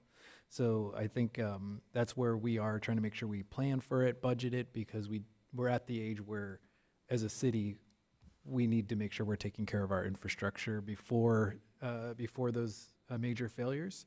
And so when we come back and talk about the budget, we'll talk about some of those things. And then that ties in exactly into the conversation, though, about the closed caption TV truck, because the reason why we're moving forward with purchasing that truck is because we expect that pretty soon the cost to contract will exceed the cost of having our own truck because of all of the infrastructure projects we have. So it's kind of the analysis we made at this point was that we're at the point where it's cheaper to buy the truck ourselves, so or more efficient, I should say. So I just wanted to add that in. So thank you. Yes, just want to say thank you. I remember early on when we started talking about the work was coming, that the topic was discussed in the Gold Coast Transit meeting because of the fear of possibly hindering the bus lines. And so I will tell you that after that one time, I never heard the topic again. And I'd also like to just share my expectation, knowing the work that was being done, and then coming out and not seeing too much traffic or just didn't see a lot of what was going on after hours. So I so appreciate the planning and the coordination between all the companies that supported this effort. And specifically, thank you from our residents because you all coming up with a plan that you had and the way that you worked around it, I'm sure you put a lot of our residents at ease as well. So thank you so much for that. I appreciate it. Is there anything else? Nope. You did a good job. If nothing, thank you so much again. Thank you, Brian.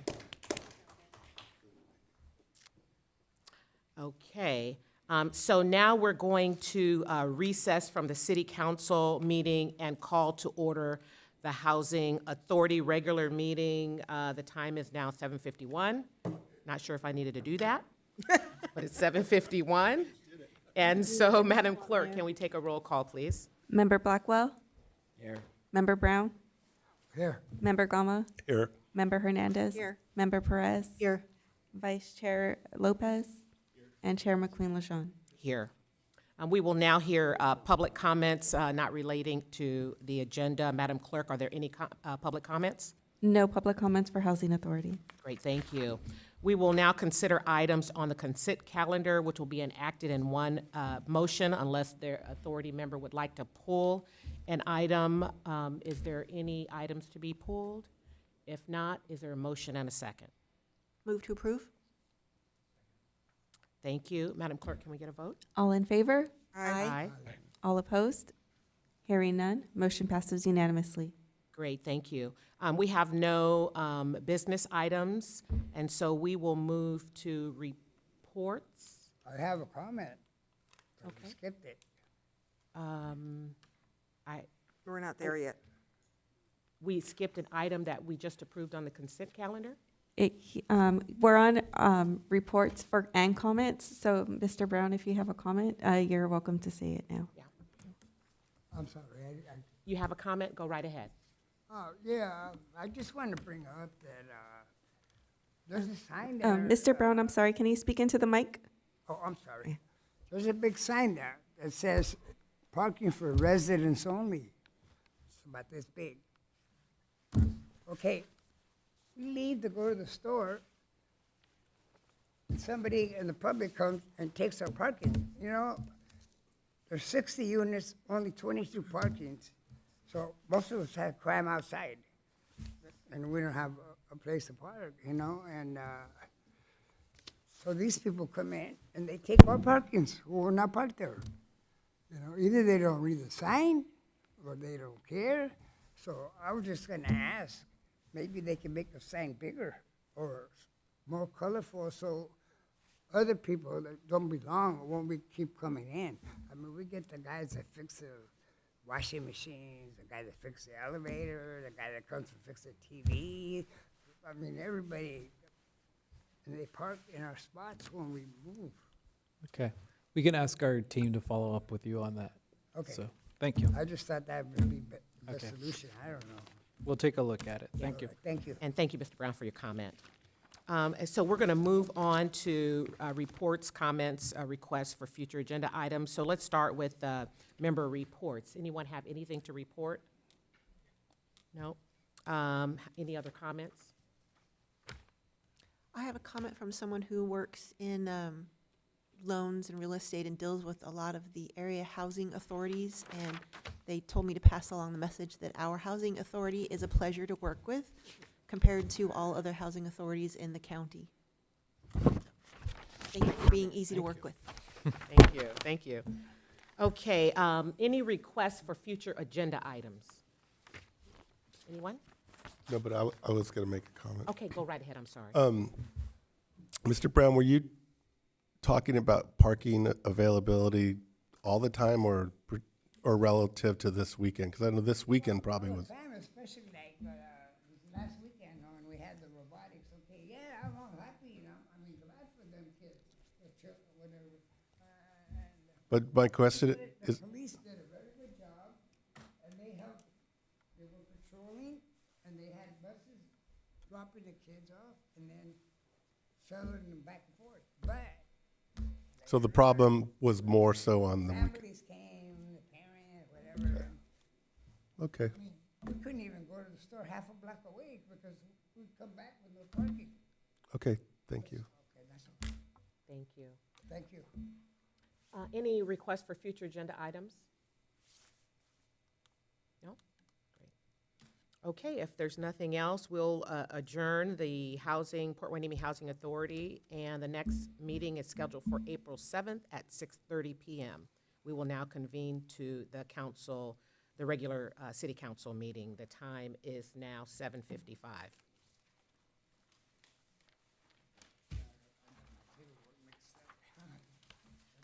Okay, we will now consider items on the consent calendar, which will be enacted in one motion unless a council member has requested to remove an item. Is there a request to move any items? If not, is there a motion? Oh, I have no request to remove an item, but I do have a request to see a picture of that CCTV video inspection truck at some point. I would love to see that. Okay. We can. You guys are really good at showing your work and the pictures. I just want to see it. Move to approve. Thank you. thank you. Second. Great. Madam Clerk, please take a vote. All in favor? Aye. Aye. All opposed? Hearing none, motion passes unanimously.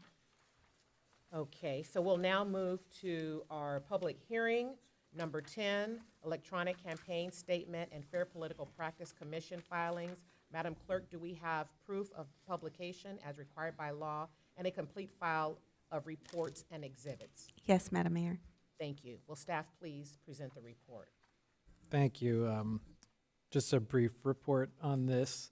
The Fair Political Practices Commission has authorized cities to now begin allowing candidates to file, candidates and elected officials to file statements with electronic filing. It's just sort of moving into the 21st century, and rather than having to come into City Hall and file paper and pen, now there would be the ability to file electronically, which makes should make things easier for candidates and elected officials to file in the future. But the requirement before we do that is basically each city who wants to do that has to introduce and approve an ordinance that allows the city to do that. And so this item is simply an ordinance that is intended to allow us to begin taking those electronic filing electronic documents. So we are recommending that the council introduce the ordinance for first reading tonight, and then we would be adopting it at our next meeting, but we are recommending that the council introduce the ordinance tonight. And so, thank you. Great, thank you. Does council have any questions for staff? And we're going to only take questions at this time. Any questions? I have a question. Mayor Pro Tem? Yeah, is there any restrictions on any of the forms that we cannot do?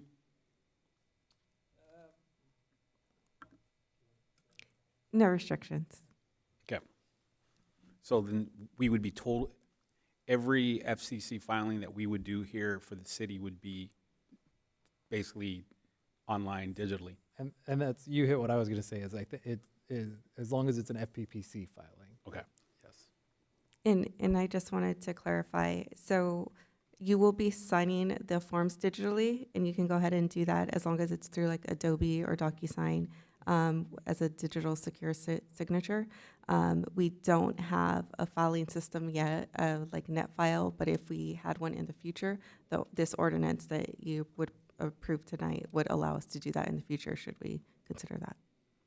So who would, if there's a state requirement for an FPPC filing that goes through the city first, how does that get directed to the state?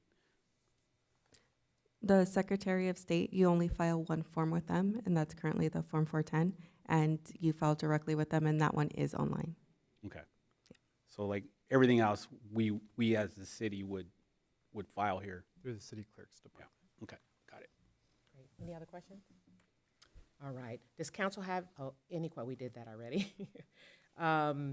Okay, so the public hearing is now open for public input. The time is now 8 o'clock. Are there any public comments regarding this item? No public comments. Great. We'll now close the public comment or the hearing. I will now close it at 8 o'clock. Let's see. Okay, so we have before us the recommendation to introduce an ordinance for first reading by title only, waiving further reading of the ordinance entitled An Ordinance of the City Council of the City of Port Hueneme, California, amending Article 2, Chapter 6 of the Port Hueneme Municipal Code by adding Part H regarding electronic campaign disclosure statements and fair political practice commission filing, and find that the action is not a project as defined under the California Environmental Quality Act, and take such additional related action that may be desirable. May I have a motion and a second? Move to approve? Second. Is there any discussion? No discussion. Madam Clerk, can we take a vote? Okay. Councilmember Gama, Affirmative. Councilmember Hernandez. Yes. Councilmember Perez. Yes. Mayor Pro Tem Lopez. Yes. And Mayor McQueen-Lejeune. Yes. Motion passes unanimously.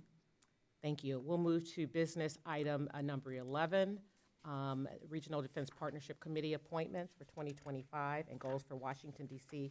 advocacy trip. Over to you, City Manager. Thank you. So this item is on the agenda because on January 6th, 2025, the City Council appointed Mayor Pro Tem Jess Lopez as the primary representative to the Regional Defense Partnership, and Councilmember Laura Hernandez is the alternate representative. However, on February 3rd, we were notified by Mayor Pro Tem Lopez that due to a work-related conflict of interest, he would be unable to serve as the primary representative to the Regional Defense Partnership. So this item, we said at that time we'd bring an item back to council to allow the council to consider the appointments to the Regional Defense Partnership. Technically, the primary representative is now vacant, and so the council can decide whether to who to appoint in that position and whether to make any other changes. And then, secondly, sort of related is, at that time we also talked about the council authorized Mayor McQueen-Lejeune to attend the Washington D.C. trip, but said when the item came back that they would discuss the goals for that. Goals or talking points for the DC trip. So the council may wish to discuss that at this time. I will just note, we are hearing that some DC trips are being postponed right now because of all the changes and the maybe uncertainty going on right now in Washington, DC. So I'm not, some of the trips have been postponed. We're not sure yet if this trip is being postponed. Oh, okay. So, so the council could discuss desired goals or talking points for the DC trip. So can I just make a comment or, Okay. or, because this seems like we're gonna make a motion to appoint, right? And then we're gonna have a discussion. But I wanted to comment why I resigned from. Sure, sure. So as a federal employee, RDP goes through every Navy organization, and I'm actually with Fleet Readiness via NavAir. And there is a section that they do actually pass through my organization. My whole goal was during that transition or that trip to excuse myself so I wouldn't advocate for my own organization, but just the optics of this, you know, I just didn't want to bring light to myself. So I resigned from RDP just to ease everybody's mind that I'm not going to be lobbying for my own organization. So I thought it would be, it was the right thing to do. Okay, so that was my intention. And thank Mayor? you for sharing that. Appreciate Mayor? it. Let's go, Council, Member Perez, please. So it's my understanding the issue with the conflict has to do with the lobbying part only. So you would still be okay to attend the meetings, have an opinion at the meetings, disseminate information, bring back information, and all that. That is perfectly within. Yes, that's. So then, I would recommend, if we're at that point, I would recommend that he stay on as the primary for that purpose. Yeah, so can you just say that out loud again so it's clear? So, because we don't know what the conversation would have been with your employers. Yeah, so I did go through legal counsel through the U.S. Navy, and their recommendations was the optics of what someone could actually, make an allegation, whether it be frivolous, wouldn't be good, wouldn't be favorable to me, and would bring light on my employment. So it's just best that I continue to, resign from the position, and I thank you, Councilwoman Perez, for the vote of confidence. Councilmember Hernandez. Thank you, Mayor. And thank you, Mayor Pro Tem, for your integrity and understanding, that even though we could find some justification for keeping you on, sometimes the optics just aren't in our favor. So thank you for that. I'm sorry that you can't serve, because I know that you would have served well. I also cannot jump into the primary position, mainly because of my schedule. Otherwise, I would offer to do that. I do plan to remain as the primary on the strategic meeting. So when we get to that part of discussing goals and objectives for the DC trip, which is still on, I will have a few things to say about that. But due to my schedule, I can't do it. So I would just suggest that we ask Martha to, we reappoint her to that position, because I know that her schedule is demanding, but I think we can work at something out, because I'm her backup for VRSD, where I can back her up when she can't attend at VRSD. Hopefully I can do that, because I know that's been an issue for you. So let me just say why Councilmember Hernandez mentioned VRSD when we're talking about RDP 21. And that's because RDP is the first Thursday of the month at 7:30 a.m. VRSD, Ventura Regional yes, Sanitation District. SD is at 8:30, the first and third Thursdays. So during my time on both committees, I have had to leave RDP after 45 minutes to get to the second meeting. And so I would continue to have to do that to get to the 8:30 meeting. And so I don't have a problem doing that. If you all remember, I'm the one that suggested that Mayor Pro Tem take that, and I knew he wanted to. And so I was willing to give that up for that reason. But I also feel that it's important that we participate, and that the meetings that happen on monthly meetings actually lead up to the trip to DC. So I think that's why it's important to have some continuity in that. And so I would be willing to do that, understanding that I will still have to leave the meeting early, and the director of RDP knows that. So I'll go over to, Councilmember Gama. So my understanding with regard to the formation of RDP 21 was when BRAC base closures were on the table, and that group came together to lobby to keep Naval Base Ventura County in play. Obviously, they've been successful. And my opinion only, I think we should be more concerned about the issues facing the city of Port Hueneme, and I just don't see value. The big Navy is huge. I don't think they're going anywhere. So it just seems like they accomplished their mission, and I'm not willing to, I don't have the time, I won't have the time, but I don't want to be a part of that RDP 21. But I just think that that what bothers me is we went to Washington.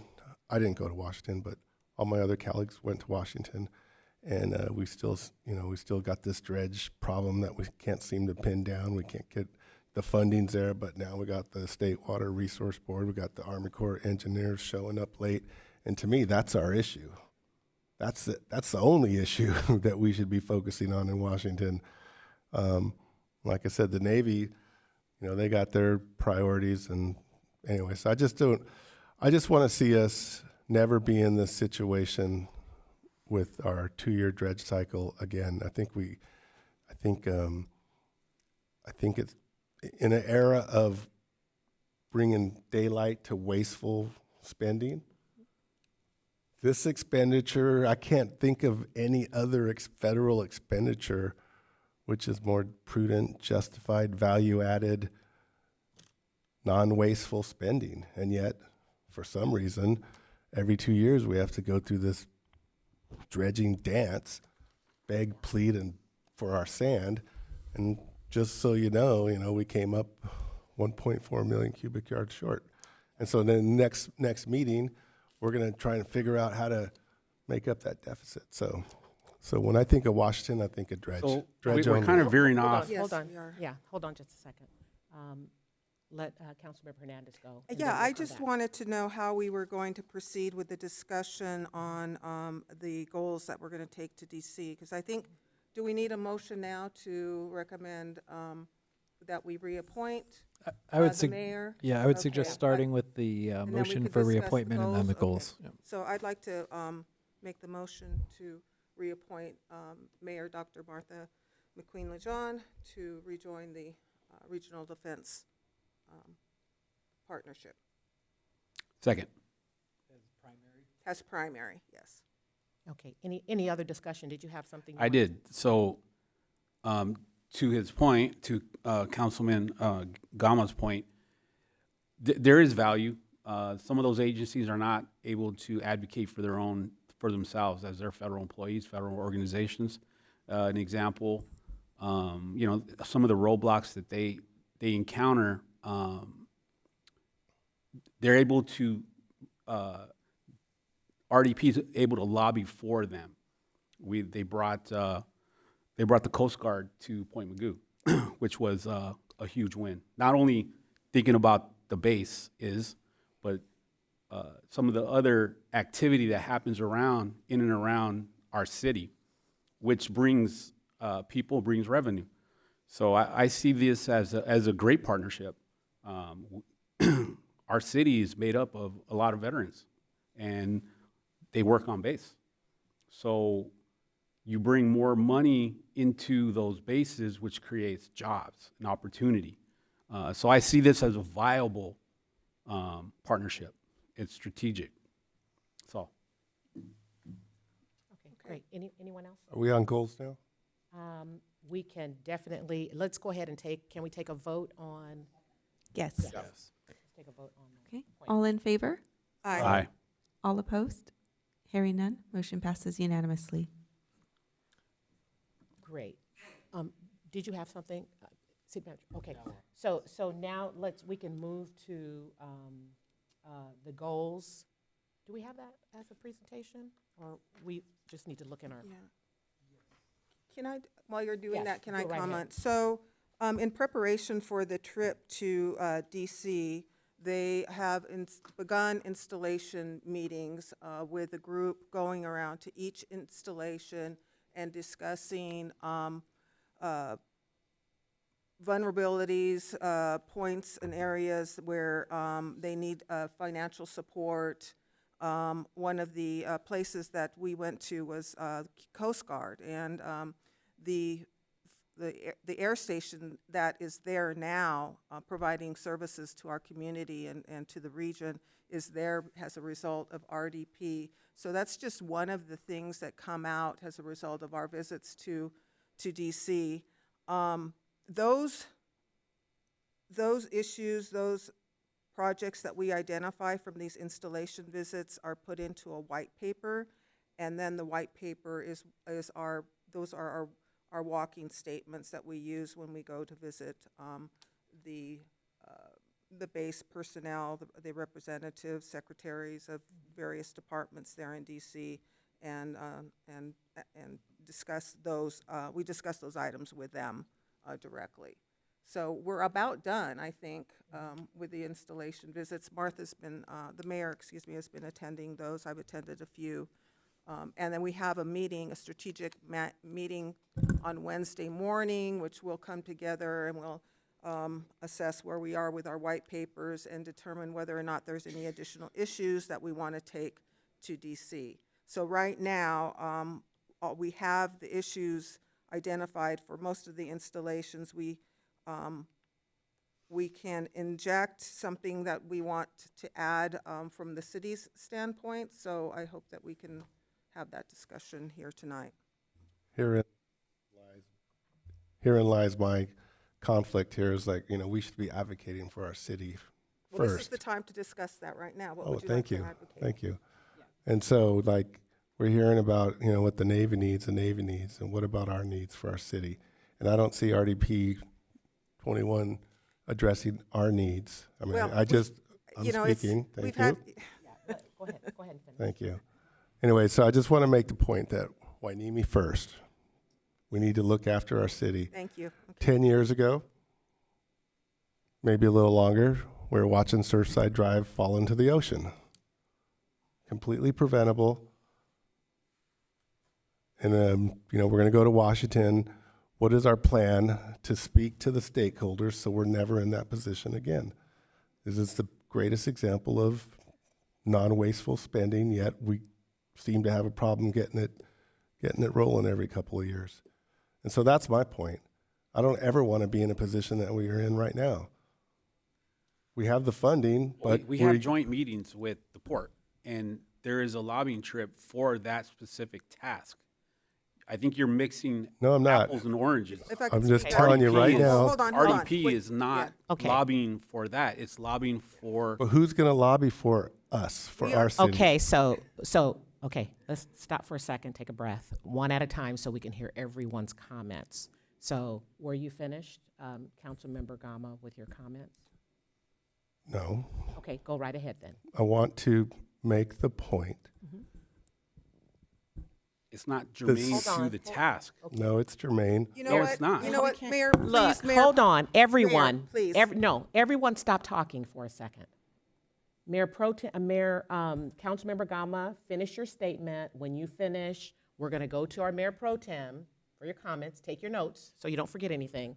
And then we'll come, Point of order. Point of order. What is your point? My point of order is that when we're having these discussions, they are time sensitive. We should only spend a limited time making our point, and if the person doesn't have anything different to say, then we move on. Great, your Okay. point is taken. Thank you. Councilmember Gama, please ask your questions or make your comments so we can move forward. My point is we need to put the needs of Hueneme first when we go to Washington, Great. okay? Yes. And my point is that we should not ever be in the situation that we're in today. Okay. And if we're going to Washington, I haven't gone. Everyone else up here has gone. And we still come up short with this dredging thing, which irritates me to Okay. no end. Okay. Noted. Thank you very Mayor much. Pro Tem. Again, you're talking about dredging, and we're talking about RDP. It's Councilmember Gama, you spoke. so there is other DC trips that actually could be specifically targeted for that. That was my only point. Great, thank you. Councilmember Hernandez? Yes, so the reason that we collaborate with the port and we collaborate with the Navy base over the dredging is because they are in the same boat we are. They don't share the funding that we get through the county. The county is the lead agency for the dredging that we benefit from. From the sand that we get, it comes from Channel Islands Harbor. It's funded through the Army Corps of Engineers, and they put that sand on our beach, which they hope and we hope travels down to the Navy base. The Navy base may or may not benefit from that sand, So they have their own pocket of money where they get money to build revetments and do whatever they need to protect their infrastructure. The port has their own pot of money that they use to dredge the port area so that they can continue the navigation of the ships. So there's 3 pockets of money. I know that Mr. Gama's just talking about the dredging project affecting our beaches. When we go to Washington, D.C., we do sit in Julia Brownlee's office. I believe I said this at the last meeting. We do sit down with Julia Brownlee, and we have an opportunity to thank her, first of all, not to say she's ineffective, not to tell the Army Corps of Engineers that they're ineffective. We thank them for the work that they're doing in finding the money, getting the funding, and making these projects occur every 2 years. What happened this year was not a result of lack of funding. That was something else, as the city manager explained. But that doesn't mean we're not going to go and, again, reinforce our message about the importance of the dredging project to our beach. When we go, we have Supervisor Vianney Lopez in the room. We have the county's legislative analyst in the room. We have Port of Hueneme, City of Port Hueneme, which is the beneficiary of the sand, in the room, and we make that very clear that we are very appreciative of the sand and we would like to see that continue. So when I go to our meeting on Wednesday, and I talk to the strategic committee about what items the city would like to include in our white papers or in our discussions with Julia Brownlee and Salud Carbajal, I will make sure that that is on the list. If there's anything in addition that you would like us to say, or like Martha to say, because I'm not going this year, then perhaps we can put something in writing to explain what happened this year and to see if there's ways that we can prevent that from happening again. But we never get any guarantees, especially with the chaos that's happening right now at the federal level. Expecting a guarantee that we're going to get what we're asking for with the political climate that is occurring right now is we have to manage our expectations there. I don't think that we can expect that. Okay, let me go around first before we get to you. Councilmember Perez. Yes, I think there is a good list right here that's already been mentioned, and I think these 5, adding the dredging on there would be a good start as to our recommendations to what we should focus on. Great. I just wanted to say one thing. So I just want to, and I've said this before, so I just want to reiterate it. So I think that as the council of the city of Port Hueneme, we understand that RDP is going to predominantly or specifically talk about military. We know that the ports trip is specifically to talk about port needs. I think what we need to do as a city is to determine how our needs align also with some of the things that we're already going to be talking about, so that we weave our needs into the message that, let's say, the military. So one of the things that I'd mentioned earlier is, so the last time we went, we heard information of how if you're connected to a military facility, then you might have opportunity for grants that the military have, because we have things that connect with the military, roads, infrastructure, maybe the electrical system. So we just have to be really smart about how we tie in what we would like to add to the trips. I don't think it's appropriate for us to go with RDP, which is the Regional Defense Partnership, to talk about military, and we're talking about the city of Port Hueneme without military discussion. So I think we have to learn how to tie ourselves into what's being focused on as it relates to the port and as it relates to the military. And I agree with you 100%. And the lack of dredging, let's just say if we have 0 dredging for 2 years, which as it stands right now, that's what it's looking like, but we'll talk about that later. But the port, the Navy, the city of Port Hueneme potentially can be catastrophically affected. And this is why I said this is the greatest example of prudent, reasonable, good spending. It's the opposite of wasteful spending. And so my hope is that all the interested parties, the Navy, the port, the city, can agree, and as well as the county, Julia Brownlee's office, this is essential spending. We need to, as it stands right now, there's a 38 million cubic yards of sand deficit. So look at the sand dunes over there. They're 30, 40 feet tall, and then over here we're up at the wall. So that's. Thank you. So I think we have an opportunity to tie it together, and it should be tied together, because if a catastrophic event failure would occur, it's going to affect all three of us. Yes, and I'm just going to close with this. Councilmember Gama, I'm hoping that you don't believe that dredging is important to the rest of the council, because I think it's important to all of us. We might not talk about it like you talk about it, but it's important to all of us. It's for the sustainability of our city, and we know that. So I just want you to know that while we may not speak about it like you do, I believe it's important to all of us that we get the replenishment of the sand that we need for our city. And so I really want you to know that. Because the conversations feels like, and by the way, there's more than one important thing that we have as a city need to pay attention to. So it is dredging, and it's other things as well. So it's not just one thing. So we can look at multiple things and try to figure out how we're going to be successful at multiple things, not just one thing. So anyway, so we're going to move. I'd like to go back to Councilwoman Perez's comments on the goals that are listed here. These are all very good goals, and I think that we can agree to support them. However, some of these don't belong with RDP as much as they belong with the other military organization that we joined last year, Communities of Military Bases.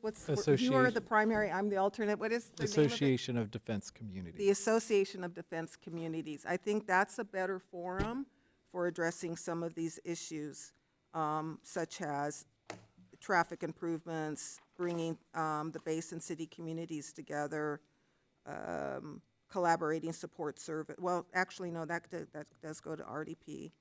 So we have to decide, which ones you want to go to RDP and which ones we go to communities. Yeah, and we didn't walk through these, but those goals were our city adopted goals in partnership with the Navy as a whole.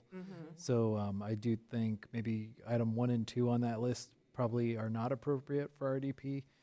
3, 4, 5, and dredging, maybe ones that are more appropriate for RDP for council to consider.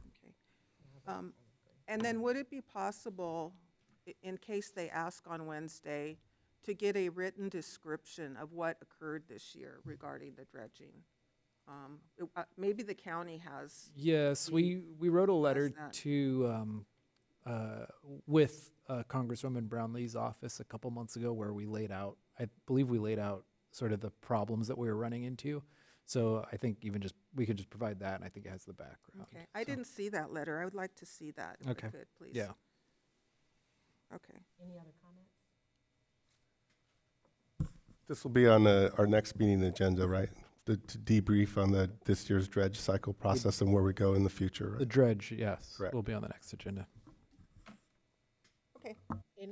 Any other comments? Is there, is the expectation tonight, city manager, that we will identify areas that we want to? The item allows for that to be done tonight. Okay. It's up to council whether you're ready to do that tonight. Councilmember Gama had his. On traffic, when I was a little kid, I remember all the base gates were open. Now they only have Pleasant Valley and the main gate, and there's that one gate that's never utilized. I'm not a traffic engineer, but I wonder if we could ask, would that help with our traffic? Because forcing everyone through the main gate. And then also I noticed that sometimes they close Pleasant Valley and sometimes they have Victoria closed. You know, we have grown quite a bit. There's a lot of traffic needs, but I've never understood that because back when I was coming to Hueneme Christian as a 5th grader, that gate was always working. It's for security. Doesn't allow it. You know, and that's what we always hear, security, you know. But They have to control the points of entry. well, that would be a point of entry, and they could control it. It's just that, quite, you know. I Mayor, are mean, you looking for a motion? So, yeah, so I'm looking for any options that you all might have as to, do we want to pick some from this list? 3, 4, 5, and 6? 3, 4, 5, and 6? With 6 being 3, 4, dredging. 5, Yes. And 6 is dredging. Okay.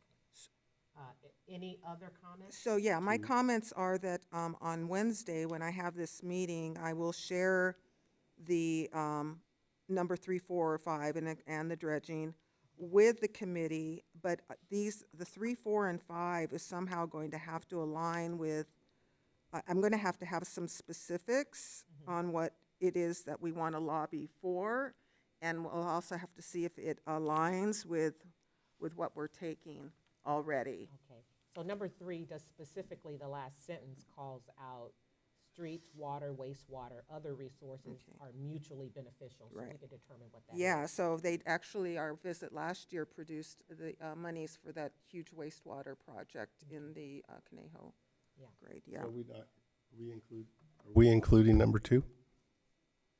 No, I think that goes with the Association of Defense Communities. Because when I look at number 2, I think about opportunities for grants, cooperation with the port, Yeah, that would be perhaps with through the the Navy. Association of Defense Communities. And I don't know if you're going to go into, there's that one last group that we met with last year where they had some opportunities to work with the universities. That might work. The traffic, I don't know if the traffic improvements would be an issue that you could raise there. I don't know. You'd have to. Yeah, I You'd think, have to gauge yeah, so I think if we can come up with some areas, then we might need to look further deeper and say, okay, now that we know we're going to be partnering with RDP, what should it be? You know, so it might not be written as it's written now in there. We might have to do some further discussion as to identify. So anything else? So I heard you say 3, 4, 5, 6. 3, 4, 5, and the dredging. Which is Six, dredging would be yeah, 6. yeah. All right, so let's take, is there a motion and a second for that? Move to approve items 3, 4, 5, and 6. Second. Goals. Okay. So let's do it this way. Can we get a vote on that? Aye. Okay. All opposed? Sorry. Hearing none, motion passes unanimously. Okay, so I wanted to get that out of the way, so we voted for that. So what are you thinking with number 2? I just want to know. I don't want to just kind of go by it. You keep saying number 2, so. Recently with from what I heard is that since the federal workforce has been asked to come back to work, that traffic has increased tremendously here, and I think I've noticed that. Most of us may have. So in number 2, you know, how can we discuss with our partners, the Navy, the port, to address traffic? Maybe there's opportunities for grants that the 3 of us can benefit from. Right. But I don't understand how we get the 3 of us to work on that together. Yeah, and so my question to you would be, we just voted on 3 through 6 to try to take to DC. Do you think we would need to go to DC for number 2? Or could we do that in partnership here locally? My understanding is you have to go to San Diego first. Okay. That's my understanding, is that San Diego controls the space, and so we have to figure out who to talk to in San Diego to get on the same page as with their host city, and then try to work on traffic improvements. Let me just say this real quick. So that sounds like local partnership discussions, not something that we would need to go and sit with our legislators to talk about. Can I make a suggestion that we discuss that under item 14 when we talk about strategic partnerships? That's coming Okay. up. Okay, I'm okay with that. Everybody okay with that? Yeah. Yep, let's do it. All righty. Okay. Okay, let's go to number 12, Citizens Advisory Commission and Transactions. Will staff please present the report? Yes, thank you. This item is on the agenda after the city council previously discussed it on January 21st. At that time, it was discussed as the appointments to the Measure U committee and the Citizens Advisory Commission.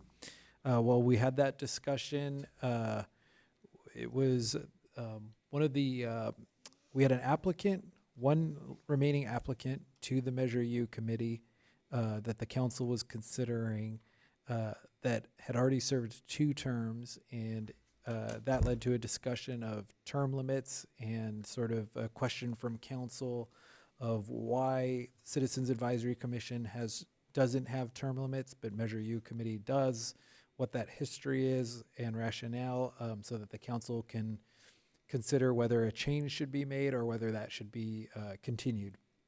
So this report now looks deeper into the Citizen Advisory Commission and Measure U committee and the history of that.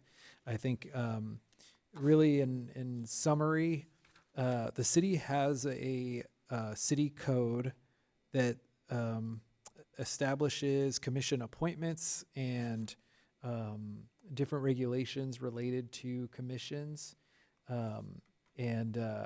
The Citizens Advisory Commission was established in line with that code section, which does not have term limit requirements.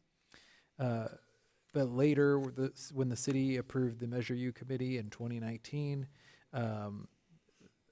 my guess, it wasn't really discussed thoroughly, but my guess is we probably fashioned it after other cities' similar tax oversight committees. The city decided to implement a 2-year, 2 years per term with 2-term limit, so where somebody could only serve 4 years. And the only real explanation was about the 2 years, but not the 2 terms. It was said that the 2 years would just line up with the budget cycle, so that the committee working through the budget cycle would sort of have a full budget cycle. So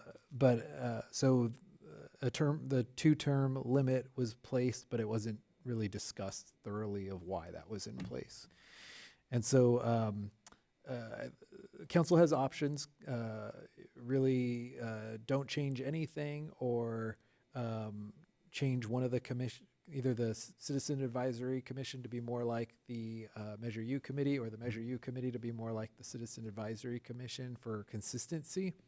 I think the fact that the Citizens Advisory Commission is actually appointed in line with our city code and our city ordinance.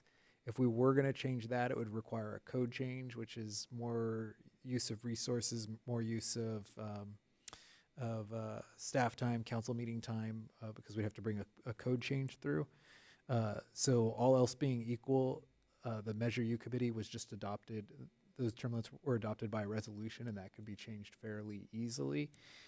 So if it were just based on amount of time or effort put into it, it's easier to change Measure U committee than it is Citizen Advisory Commission. But the council has those options of maintaining them the way they currently are, or modifying either of those 2 commissions. Our only feedback would be, it's not clear, when I say our, I mean staff, but it's not clear if the Measure U committee was created purposefully with different terms and term limits than the city code stipulates. So for us, from a staff perspective, if there's not a specific reason, then it would be good practice to just have everything be uniform and following the city code. But it was just unclear from the history of if there was a specific reason why a term limit was put in place. And then the last comment is we still don't have any other applicants for the Measure U committee. So it may be worth, if the term limit's upheld the city council will then have to make a decision about how to get an applicant for the Measure U committee to move I'd like forward. to make a motion if that's possible. Yeah, I wanted, any questions first? Any questions? I just want, I have a question of clarification. So Sure. you're saying that would, Mike, sorry. oh, sorry. You're saying that it would be easier to modify the Measure U committee term limits rather than modify the code? Yes, because it's Yeah. by resolution versus the Citizen Advisory Commission is by city So that, code. is that option 4, standardized advisory boards? Is that the method then that we would do that? Yes, it'd be Okay. option 4 with, or actually, it'd be option 3, I believe. It'd Retain be full- option 3, but, Do it through resolution? yeah, but do it. It's going to be done through resolution. We'd do an updated resolution to remove the term limits. So I guess, yeah, you're right. It is option 4. Option Okay, 3 is a little okay, different. thank so. you. And then I understood there was a interested party. Oh, okay. Was that Jess, I- Mayor Pro Tem, was that, did you have somebody at the last meeting? Yeah, that- it that was was accepted. interest- Okay, I okay, picked because he one. was saying there wasn't one. Somebody was, no, his was already appointed.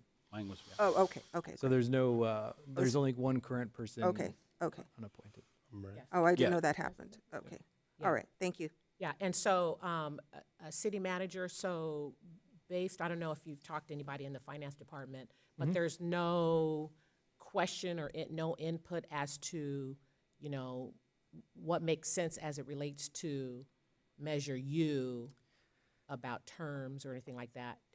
No, I think, I mean, you could sort of make an argument either way. One would be, we'll get, you know, maybe this was the thought process at the time and it just wasn't discussed, but, you know, get varying perspectives in and make sure you're getting a variety of Right. opinions. On the flip side, you could say, well, once you have people who understand the budget, Right. you know, keep the expertise. So you could argue that either way. I think for us, the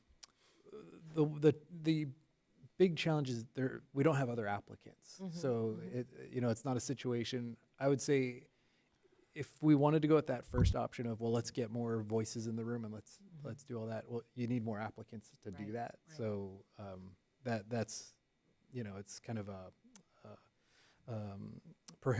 inhibitor that's being put on us right now.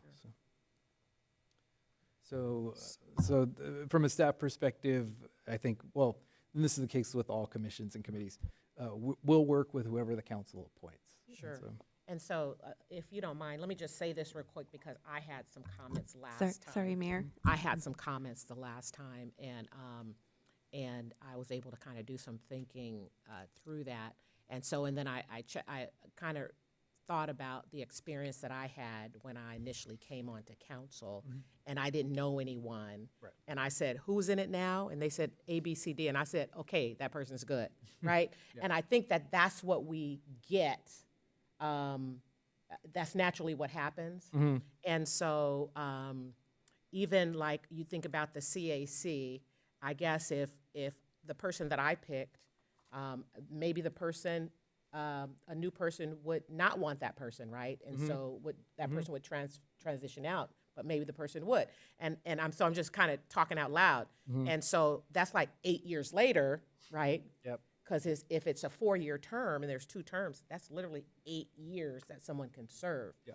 And is there, and this is rhetorical, is there, when it comes time for a new person to want to come on, and you got your person, then that may then, you know, prohibit others from participating. So I was thinking about all that. Yep.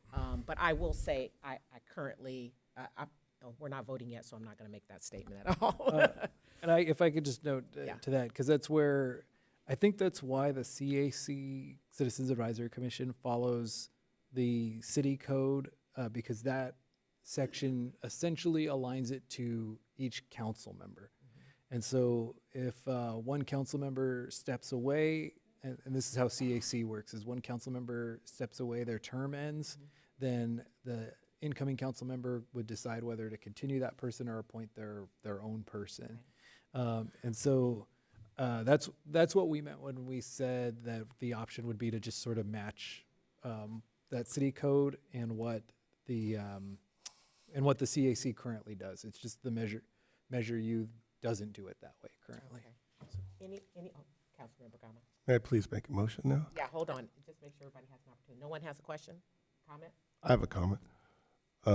We do have public comments. Okay, great, thank you. Let's go. Did you have any more questions?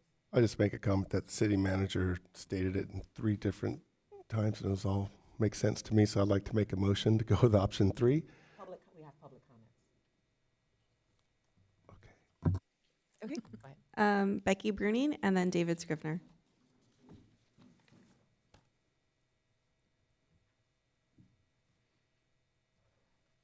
Good evening, Mayor, Mayor Pro Tem, council, staff, audience. I'm here because I am on the CAC. Matter of fact, I'm the mayor's person. I was on it before. Rich Rollins had appointed me. And I feel that you should have the Measure U be like the CAC, where the council members are picking them. They can go for the council member's term, because if you put a time limit on us, you're going to run into this again. People aren't going to sign up. And then you're going to be like, now what do we do? Where if you don't put a time limit on us, and let's say the mayor runs again, she loses. I'm out, but I can put in an application. Whoever takes her place can pick me again. Or if somebody else happens to put in their application, they can pick them. But at least they'll have a choice. Where if you put a limit on us, they're not going to have that choice. That's all. Thank you. David Scrivener.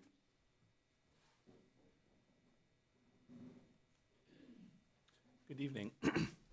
I think I'm the reason we're having this whole discussion, so. Your fault. Let me back up a little bit.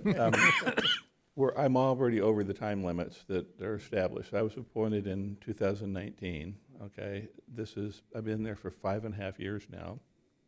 To be blunt, the first 3 years were a complete waste of everybody's time for the reasons that were described in the report to the council that we talked about last year.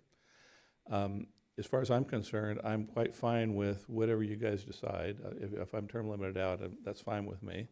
On the other hand, there's a loophole here, which is kind of odd, which is, in essence, if a council person doesn't nominate somebody, the person who is already sitting sits there and continues their term, which seems sketchy to me.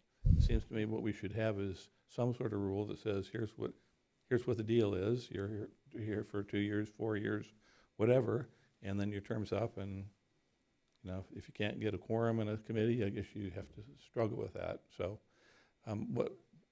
what I'm up against right now is I don't want to do 2 hours of ethics training if I'm going to be term limited out. So I'd like you to make some sort of a decision, do what you're going to do, and on we go. So thank you.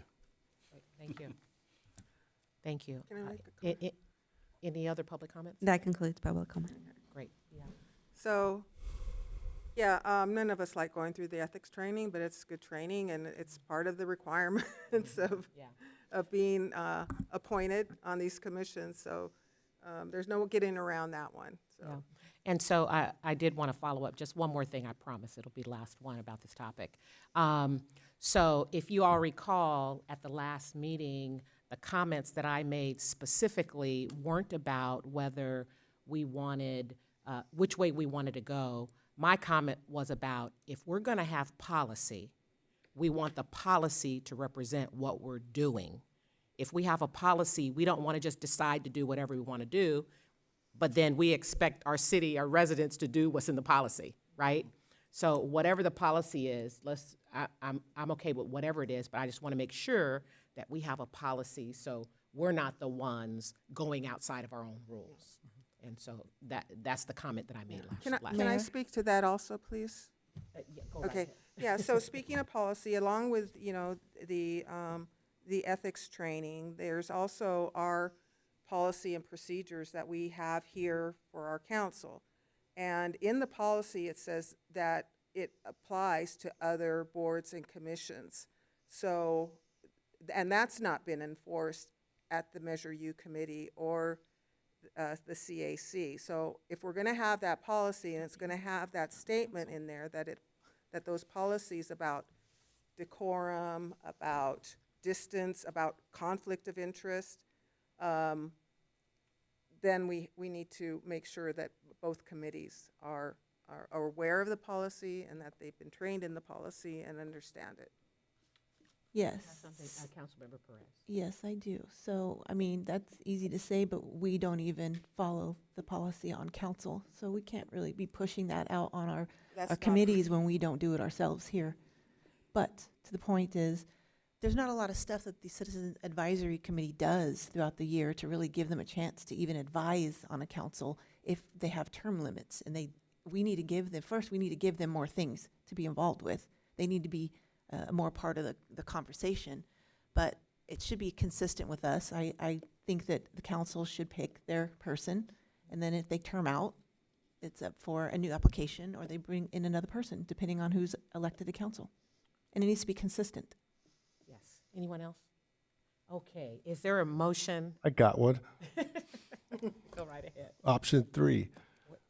Tell me. That was the That option makes Measure U like CAC through a resolution, correct, Mr. City Manager? It's actually You said option 3. 4. Okay. Yeah. Amend I think my I started motion. to say 3 and then corrected myself. Yeah. Okay, I'm going to amend my motion to option 4. Yeah. Second. So it'd be a standardizing the advisory bodies to have the We got it. 4-year terms matching the council members With no term limit. with no term limits. I second. Any other discussion? No? Madam Clerk, can we take a vote, please? All in favor? Aye. Aye. All opposed? Hearing none, motion passes unanimously. Great, thank you. Thank you so much. Okay, we're going to move to item number 13, request for review recreation events initiated by former council member. Will staff please present your report? Thank you, yes. So at the last council meeting, I believe former councilmember Bobby Martinez spoke about several events that he had coordinated in his time as a council member. And the council asked for a report of the events that we coordinated and kind of a status of those events, which ones we are planning to continue and which ones we are not planning to continue. And so this report is intended to provide that information. It lists the events. There were a lot of duplicate events. So for example, like, the list will say things like mini soccer tournaments. My understanding is that there were several of those, but we didn't list, each of those things. We were trying to just generally say which events we're planning to continue at this time and which ones we have not made plans to continue. I think really what it kind of broke down to is there were 2 events that were really coordinated as city events that I think at the time, I believe one of them predates me, but I believe that there was some city council discussion of they were coordinated as, and then they were coordinated as, staff events. And that was the 3-point contest and the Hueneme Fun Run, which is, we've developed it into the Sea Splash Color Dash, if I'm getting that right, 5K event, which is coming up, with the 1K run for kids. And so those 2, we currently have plans to continue. The other events were events, and my understanding, because a lot of them predated me, is that there were events that I think Councilmember Martinez and or Reach had coordinated, but there was either limited or no city involvement. And so there is not, the staff weren't very involved or involved at all in some of them. And therefore they didn't have a process in place. There was no plans to continue to operate those events. And then, and so that's the music and literature event, the mini soccer tournaments, the volleyball clinics, and the community softball games. I do think there was a couple like other similar athletic events that were more just coordinated on that individual basis or through Reach. And so our suggestion with those is by clearly delineating which events the city council wants to continue and which ones, I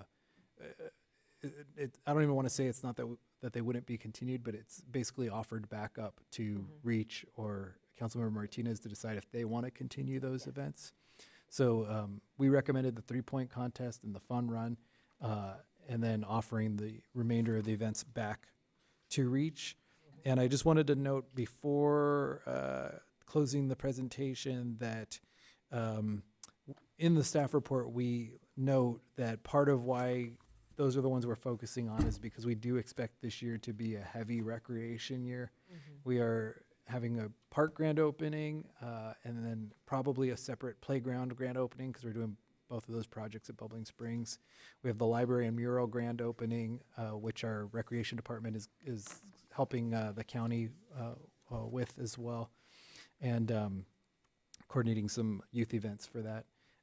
And dog parks grand opening, and there's a few other things as well as just the normal things like getting the lifeguard program up and going, which is a huge project every year, and a new STEAM after school program, the Sea Splash Color Dash 5K, and other events. So we expect that our sort of what we tried to do is look at these realistically to say what we think we can do with existing resources and that we had experience doing, and then other events saying with Reach sort of splitting from, or trying to be independent from the city, that they would be good events for Reach to take on moving forward. So those are the items: 3-point contest and the fun run, continuing as the 5K and 1K, but the remainder of the events being provided, offered back to Reach essentially. Yes, I will say that I did talk to Mr. Martinez yesterday, and he said Reach is interested, would still do the music and literature event, and he said that the volleyball clinics that he hosted really didn't turn out the way that he wanted them to. He expected it would be adults and teenagers, and a lot of kids came out, and that wasn't his intent. So he said he doesn't think he'll do that again this year. So just wanted to share that with you guys. The most enjoyable event on the bottom tier was the music and literature event. I mean, it really was. It was overflow attendance at Six Flags. We all got a chance to read, and the kids loved it. I love it. So I would hope that the city and Reach we could develop that a little better, maybe at the beach one day like we did last time. And it was really cool. I mean, there was so many kids there, and what did we do? We all read a paragraph out of a book or something. But maybe we could develop that a little more. Maybe we could stick to a story. I don't know. But I think reading to kids is it's a great activity for the kids, and it's a great activity for those of us that get to read to them. So I would love to see us partner with Reach on that. And then the other things, just let Reach bring them forward if they so want. And I'm not really sure about the mini soccer tournaments or the community softball games, but I imagine we're opening Bubbling Springs Park, and we may be able to include some of that if that's something we want to do later. Yeah, and I think it kind of goes with the conversation. These are the growing pains of Reach. Has always been a city-sponsored entity, and now they're independent, and sort of like, where's that line, and which projects are we going to lead, and which ones are they going to lead, but they can still come to us. And so I think, you know, one thought is if like, for example, I think Mayor McQueen Lejeune noted that Reach said they're interested in the music and literature event. So you could, you know, essentially the council could always consider if Reach comes and asks for support, you know, we can consider giving support on that, and as part of that, identifying what the city expects or wants from that. So I was trying to make the point that for us to be involved, to be a true partner, because it was such a great community event. I mean, you couldn't ask for a better community event. So that would be, that's essentially the question here is how do we want to approach that? Do we want, if Reach wants to continue it and Councilmember Martinez, our former Councilmember Martinez plans to continue it, do we want to identify that as a city project, or do we want to let them come forward and Mayor, propose their if I may, we Yes. do have a public comment that Okay. may help with the discussion. Okay, yes, please, let's go to public comment, please. Thank you. Good evening, Mayor McQueen Lejeune, Mayor Pro Tem Lopez, council members, city staff, and members of the public. I appreciate the opportunity to comment on this agenda item and want to acknowledge the city's efforts in continuing several great community events. Sorry, this is from former councilmember Bobby Martinez. I also wanted to highlight a few initiatives that were not mentioned in the staff report but have made a meaningful impact on our residents. First, I worked to open the Boys and Girls Club gym to the public, providing the only open gym space in the city for residents to use, including for pickleball. This costs the city about $10,000 a year, and while I believe it's a great program to continue, it should only move forward if the Boys and Girls Club completes the necessary floor repairs as part of their current remodeling project. Second, the rock painting activity was something I initiated for the first ever fun run. I personally provided the materials, sacks of water rocks, paint, and brushes so the community could participate. Since then, I understand the Recreation and Community Services Division has continued this activity, though now with a $10 fee. Additionally, I advocated for the city and port to establish a scholarship program through the Community Benefit Fund. While I know there is still funding allocated for this year, the question remains whether it will continue moving forward. Regarding other events, I commend the city for doing a great job with the 3-point contest. Reach would be happy to support that again, as well as the fun run if additional help is needed. The music and literature event is something I hope to bring back through our sister city committee. However, this year our focus is on the March 25th fundraiser, which you are all invited to, and our upcoming Puerto Vallarta visit in April. Originally, I held the music and literature event for Dia del Niño when I was mayor. While I had the city council approval and support, I didn't receive much direct assistance directly from the city. I may be able to organize it again next year. As for the sporting events, these are areas where Reach can likely step in, but we may need city support for facility use, much like we do for pickleball tournaments. Lastly, I want to clarify the community softball games were actually former Mayor Rollins' idea. I just helped facilitate them. I truly hope the council will continue to support as many of these initiatives as possible, but ultimately it is up to your discretion. Thank you for your time and consideration, and that was from Bobby Martinez. Great, thank you. Anyone else? can I Yes, go right maybe just, there's a couple things that I'll maybe add some detail to. So the Boys and Girls Club gym is one that Mr. Martinez mentioned. That's not on this list because it's not an event, it's a program. We are expecting to look closely at all programs as part of the budget, and so I think it's just, we'll talk about programs as part of the budget, but they weren't on the event list. And then there was something else he mentioned. Scholarship. Thank you. Yeah, scholarship is part of the Community Benefit Fund. So that gets voted on each year by council as part of the Community Benefit Fund. And so it's not listed on here. You know, I guess somebody else may disagree, or, you know, anybody could disagree, but I didn't look at that as a event initiated by one council member. I looked at that as a Community Benefit Fund approved project.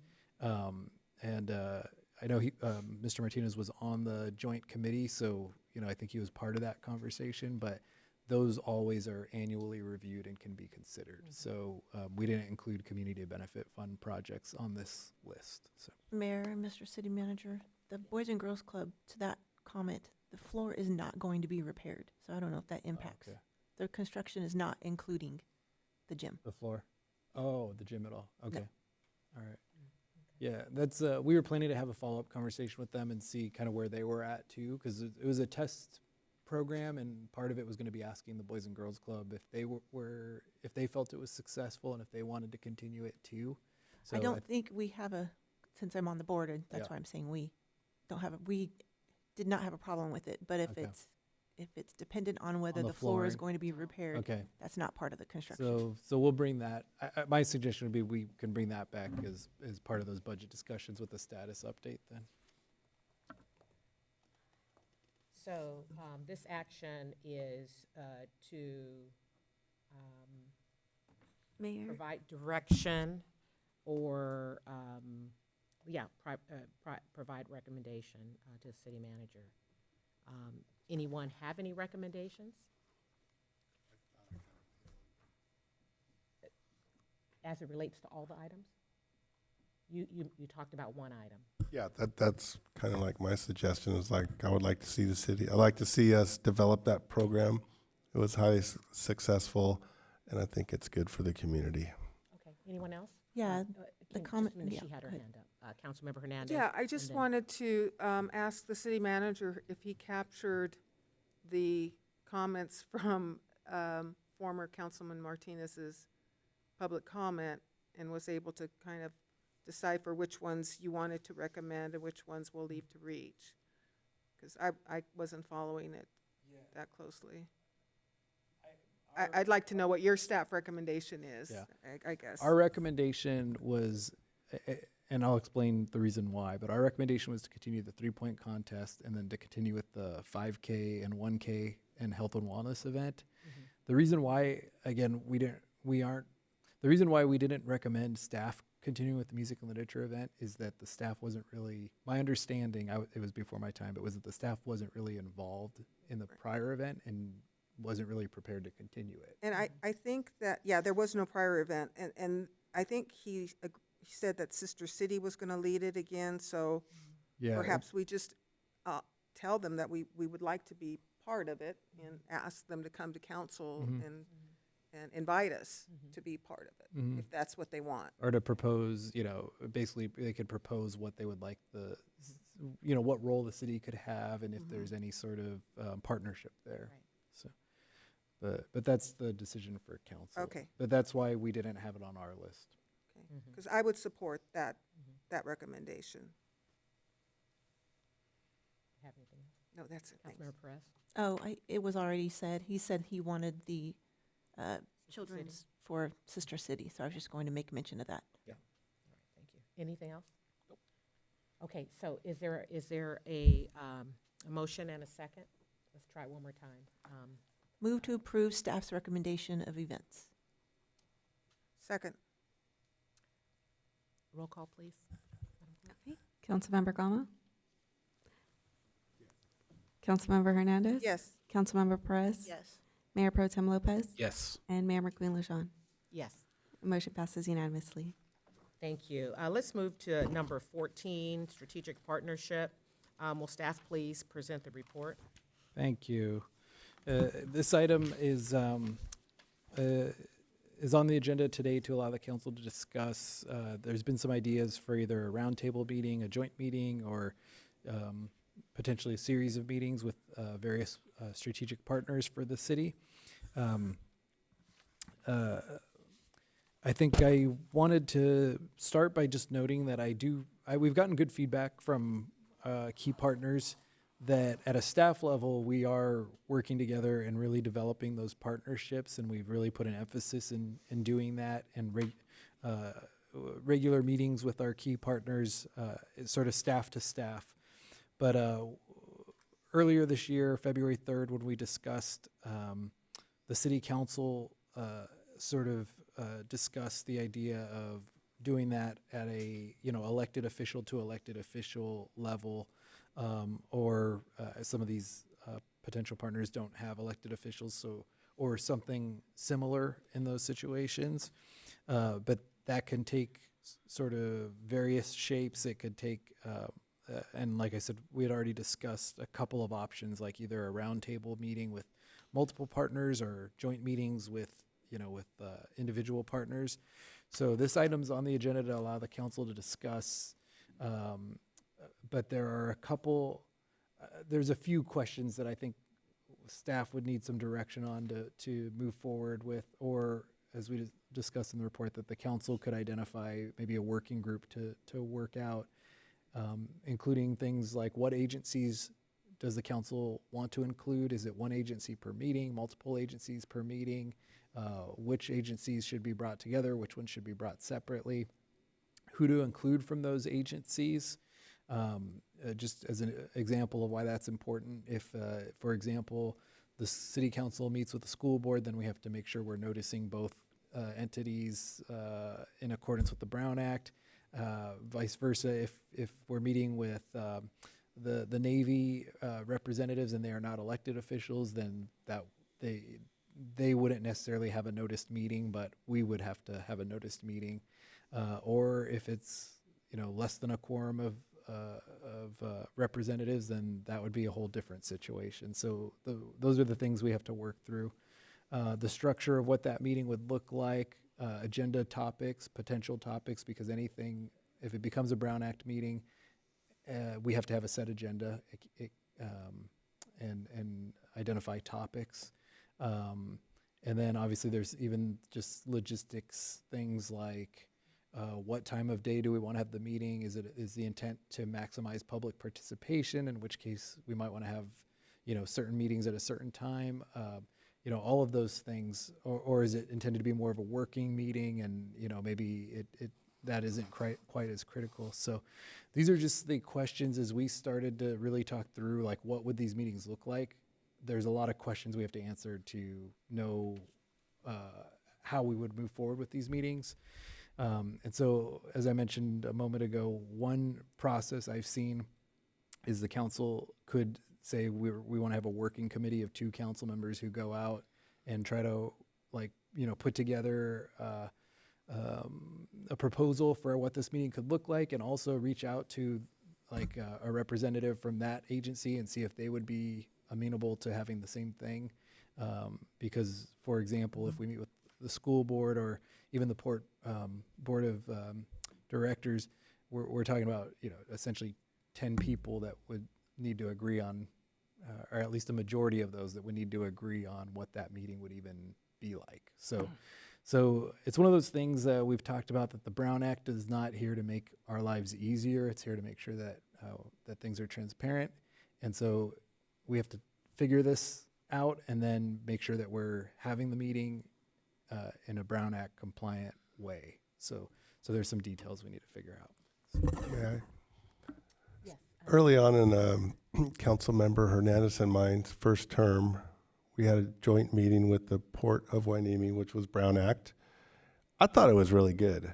And I also believe there was a lot of public participation. And I think it was a working meeting. Didn't we each man a table and have some people? It was a round table. Yeah. It was a round table. So I would say let's just go back to that, and let's just try to get together and have a meeting in that fashion. It was I thought it was good.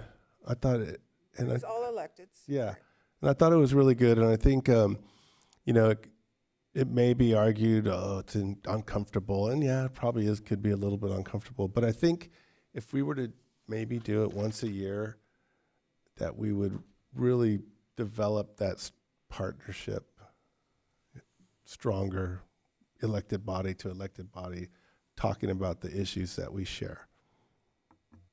Councilmember Hernandez. Okay, so when I proposed this idea of a round table, the idea was that it would be one meeting, not a series of meetings, and it would be all-inclusive of all our partners, all our stakeholders at one time, a noticed meeting. If it has to be noticed, it could be noticed with topic areas,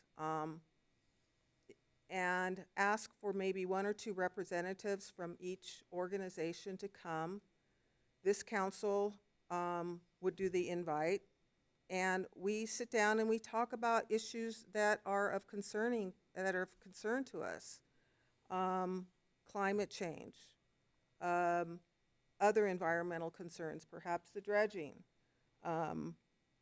economic development, public safety, fire safety, emergency management, traffic. One of the things that's on my mind, I don't know about the rest of you, but what's happening at the federal level is going to have an impact on all of us. And how are we going to work together? We only have control over our own little community here. How can we come together and talk about these issues that are of concern to us? I think that it could be a facilitated discussion if we have money from the Community Benefit Fund that we could use. Maybe we can find some talent within our own ranks, or one of the agencies have somebody who would be willing to facilitate the discussion. But let's just sit around and meet each other and talk. And I'm not referring to just electeds. Because not all these organizations that I've identified on my list have elected bodies. And when I talk about who are our community partners, I'm talking about Navy Base, Oxnard Harbor District, County of Ventura, City of Oxnard, Hueneme School District, Oxnard School District, the Fire Department, our nonprofits, REACH, OPAC, Sister City, the Uncover Wonders store, that's a nonprofit here in our little business, they're doing a little business here, our service clubs, Lions Club, VFW. I mean, we really just open it up and let's have a discussion. And I think we'd have to narrow the topics down so we don't get so lost and off track. But I think if we decide it works, maybe we can do other topics later. But I think what I'm hoping for is we can build a sense of community. That we all, I appreciate the fact that staff in the city manager's offices are reaching out and they're working with City of Oxnard, they're working with the Harbor District. You're all doing that on a face-to-face basis, and that's great. But I really think that having us all together in one room can go a long ways in helping us build some collaboration and give us that sense of partnership in our community. So those are my comments. Great. Anyone else? Are there any public comments? No public comments. I had another thought I wanted to suggest too is, in September is the time that we should be doing our State of the City address. And we've all tried to do it as best we can. A lot of circumstances have occurred, that have limited us. During my time, it was COVID. So I did a presentation here before council, but the State of the City address is really, it's the mayor's address to the community, and it's usually done in September, and it should be public. It's really, it used to be hosted by the Chamber of Commerce. It used to be a breakfast meeting, and it would be presented by the mayor, and the mayor would come out and speak about, this state of the city. But there were times for questions, and there were times for some discussion there. Maybe there's a way we can fashion the State of the City address where we can talk about, how the city's doing, how good we're doing, maybe areas where we're working on, what are our concerns, and then, open it up to hear from the community. And maybe that's a way we can start the discussion. That's just a thought. Anyone else? Okay. So, so we have the recommendation in front of us. And I'm not saying either that it be instead of the Port City meeting that Councilman Gama was talking about. I think that could be something separate. Great. But I'm not sensing that the council is, that's why you collaborate, because you get the buy-off. And if we can't collaborate here on the idea, then maybe it's not something we can move forward with, because I'm not sensing that we're getting that. So I tell you what is in my mind is I needed to sit for a minute and think about it, and maybe we can talk about it at a later time. Okay. But the recommendation that the city council consider options for city council collaboration with strategic partners and provide direction are there any recommendations as it relates to the strategic partnership collaboration? Yeah, I'd like to propose reaching out to the Harbor District and seeing if we could duplicate what we did back in 2019 or early 2020 as a starting point. Well, we do have the Sand Uh, Summit coming up, so is that, you still think that But the Sand Summit wouldn't be a Brown Act. Is it no. no. I don't think he. But if we turned it into the Port of Hueneme and all of us showing up, then it would be. Yeah, but I just like to see us all get in the room and, you know, talk issues, talk where we're going. Can I ask the city manager, based on what I said, is that enough there for staff to maybe go back and maybe fine tune? Maybe, does that help answer some of the questions about? May I just interrupt for one second? Could we, if we had a elected meeting and then invited all the different stakeholders, would that meet your stated goal? Well, yeah, I mean, yes. I don't think whether or not it's a Brown Act or not a Brown Act is an issue. All you have to do is notice the meeting Right. with the agenda, and we're good to go. But if we had a elected meeting and invited all the different stakeholders, I think, Oh, but I then- think but- the comment that was made was that when you say elected to elected and all the other, they No, may no, be no. elected as well. no. But Just the Oxnard Harbor District and the city of Port That's a Hueneme. little different than Yeah, what that- she's talking yeah, about. No, but we could schedule that meeting and we could invite the VFW, invite Ocean View Pavilion, invite Surfrider. You're saying have a noticed meeting of the council and the port, but invite other stakeholders. Yes. To attend. Well, I think others would be invited, but I think the topic area would be, the topic area may not be of full interest to all these organizations. But we could make it like, for example, the environment. If we're going to talk about the environment, there's Coastal Keepers, there's Surfrider, there's the community. I mean, a lot of people would want to talk about that. About climate change? Yeah. Talk about roads, talk about traffic. I mean, whatever I think, I'm getting mixed up, I think, though, because maybe we had, did the port have another meeting that we participated in where we put Post-its up That on was the, their strategic planning meeting. right, and we participated as a body, right, all of us. Right, but not together. We went on our Open own house? time, yeah, on our own schedules. We didn't go as a council together, You each participated, but in your individual capacity. yeah, in our individual capacity. But they had like a workshop, didn't they? Remember, they had like a workshop where we all paired up in groups, like 13 people at a round table. They gave us a stack of Post-its. Oh, yeah, okay, that was. Yeah, that was anyways, different, yeah. maybe we We could, had staff there too. yeah, maybe we could reach out and try and see if there's two meetings, or am I talking about the same No, meeting? there were two different ones, yeah. Yeah, you're right. I just want to make a comment about the suggestion regarding the State of the City address. There was a very, very recent case out of the city of Ventura, went to the California Supreme Court, where the city of Ventura gave their State of the City address at I believe a Lions Club meeting. Yeah.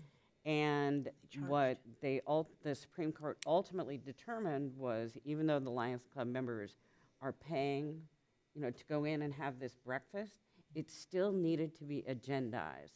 So it was a Brown Act violation. Yeah, I wouldn't recommend that. I just wanted to bring Yeah. that to your attention. Yeah, I Thank wouldn't you. recommend that. Yeah. So, There's a lot of ideas, but I think I heard two that I think are helpful. Or not that the other ones weren't, but I think for right this minute,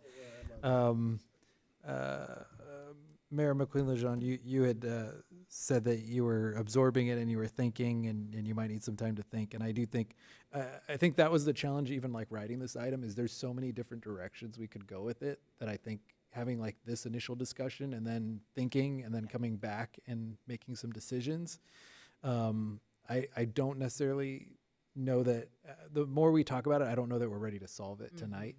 And so there's that.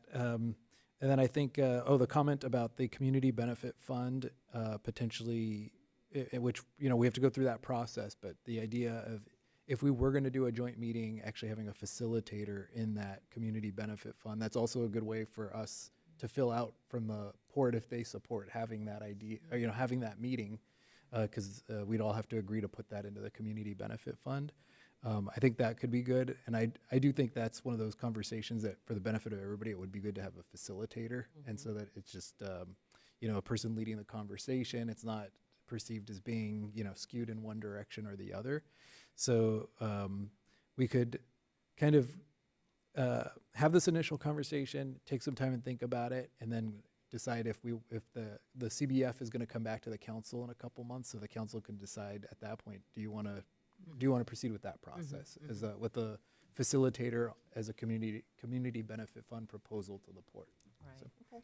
In the meantime, are you gonna have a discussion with Kristen and? I'll see, and probably just- brief her that this is the conversation and that this is the direction that we're going. Having her input, I think, would be valuable. We can get some feedback and get some input, but I will say, I think Kristen would say, which is the same thing I would say, which is at the end of the day, this is the 5 of your decision, and she'll probably say at the end of the day, it's the 5 of their decision Right, too. yeah. So. So I just want to make sure, because I think that it almost like the conversation started off with strategic partnership holistically. Mm-hmm. And now I'm hearing port. And so I just want to make sure we're not talking about strategic planning with the port. We're talking about our partners, which is bigger than the port. Yes, and I guess When you talk about the port, you're talking about the community benefit fund and the funding used for a facilitator. For facilitator. For Now, this. my thought would be that would be for a conversation with the port, but maybe, that's still the question for council is, do you want that meeting to be inclusive of everybody, or would you want to just have, I don't think we've agreed yet on, are we going to have a Right. meeting with everybody, or are we going to have a meeting with the port, and then Yeah. a meeting that's with kind of everybody? what I was. Right, well, that's what kinda- I said, yeah. that's why I said those are 2 different Yeah. types of meetings. Yeah.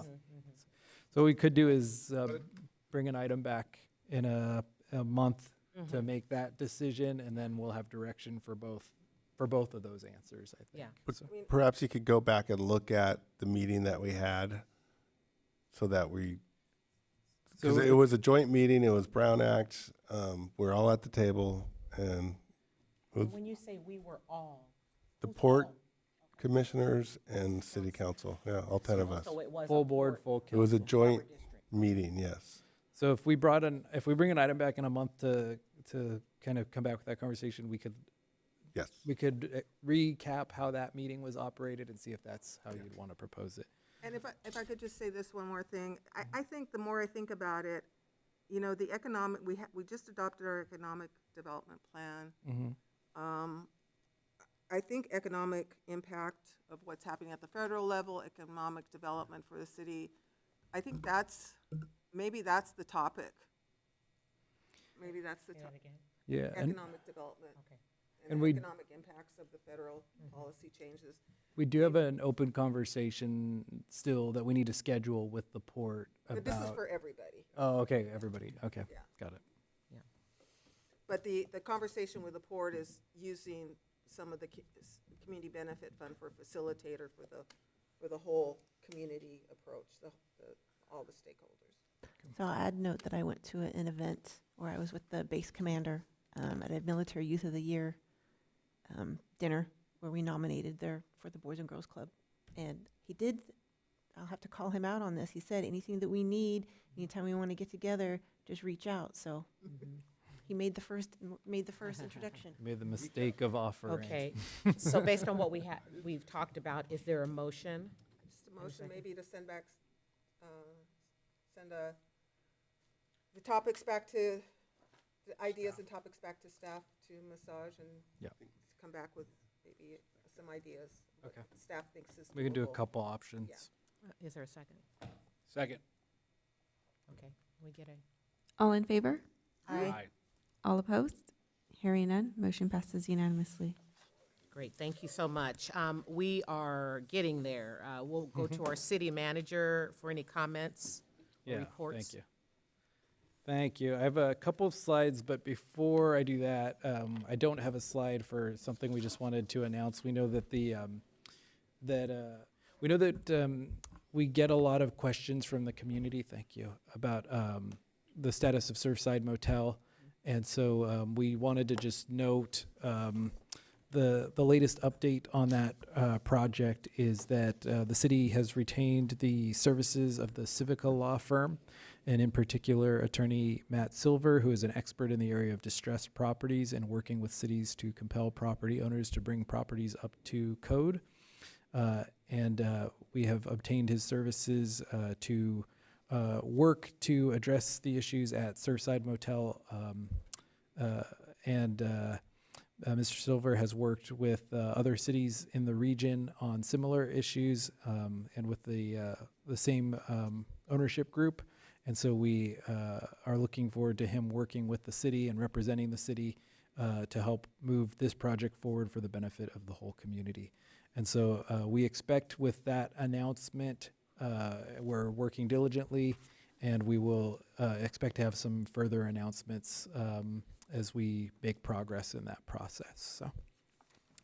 So moving on from there, the couple items we wanted to highlight, and I think we got all the business out of the way, so I think these are the fun ones. Our recreation program is launching that after-school STEM program that the City Council approved a grant to support that project. And so our rec team is launching this. I believe it starts, I think the registration starts tomorrow, but now I'm looking for that to confirm and I don't see it. But I think registration starts tomorrow, and people can find that information with this QR code or on our website for the to start registering, because the after-school program starts on April 1st. Oh yeah, registration opens March 3rd, so that's today. Yeah. So people can start signing up for these now. It's 1st through 5th grade STEM program for after school. Do we have any feedback as to how well received? Any calls about it? Do we know? We've heard interest in it. It's launching for the first time ever, and it launched today. So I don't know that we had numbers to report yet, but we know that we got some initial feedback that there's interest in it from some of the parents that were participating in other recreation programming. So, and we'll do a status update on that because we know it's a new program, and everything else we'll try to kind of keep the council informed how that goes. Did you send the info over to the school district? So they can I believe so, but we'll make sure that they get it to them. Yeah, I believe the school district was actually one of the ones that seemed to be excited about it. So. We had a couple of events, an event recently that we wanted to highlight, the Bubbling Springs Park planting project.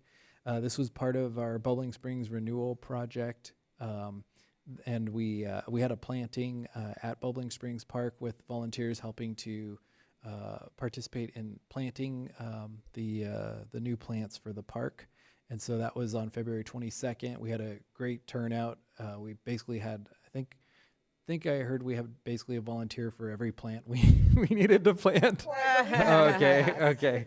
We needed more plants. We probably should have ordered some more plants, but so that was a good event, good turnout. And then we're also we're putting a call out for volunteers for the Historical Museum. It was exciting that we got the museum up and open, but we need more volunteers to help keep it going. So we're still asking for that. And there's a couple posts on our Facebook page and those sites that have more information on that.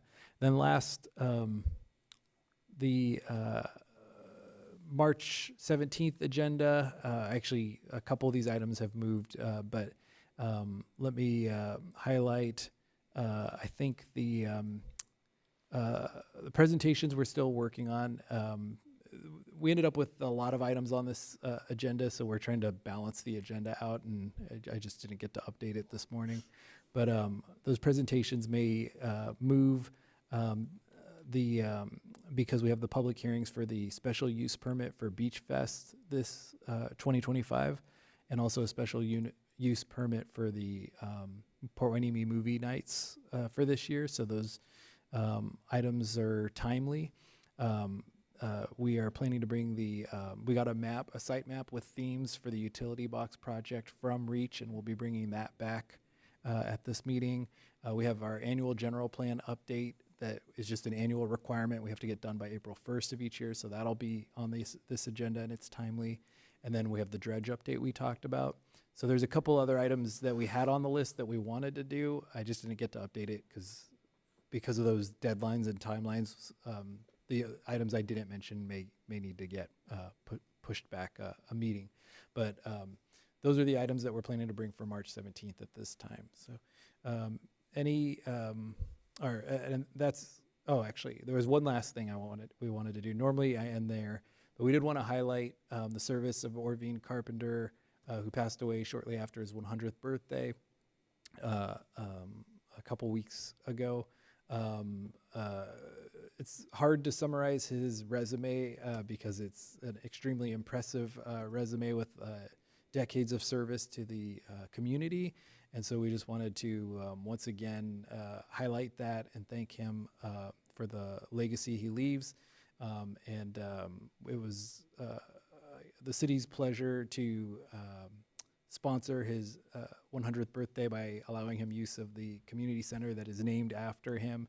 And so I think that was great that we were able to do that. But as we all know, he passed just a couple weeks after that time. So we have sent regards to his family from the city. So we just wanted to highlight his service as we end. So thank you for that opportunity. And that's everything I have. Thank you. Go ahead, Councilmember Hernandez, you have a question. Thank you, Mr. City Manager, for recognizing Orvine. I hope that we can adjourn his memory. Will we be sending flowers on behalf of the city? Yes, we are sending on behalf of the city. Great. We'll move to council member reports and comments. Councilmember Perez, you have anything? I do not have anything to report back on. Okay, great. Councilmember Gama? Hope you all remember my last inspiration had to do with water pipes and how impressive and inspiring they are. Earlier tonight we saw that diagram. I don't know if you all noticed, but I noticed the separation between the city of Oxnard and Hueneme.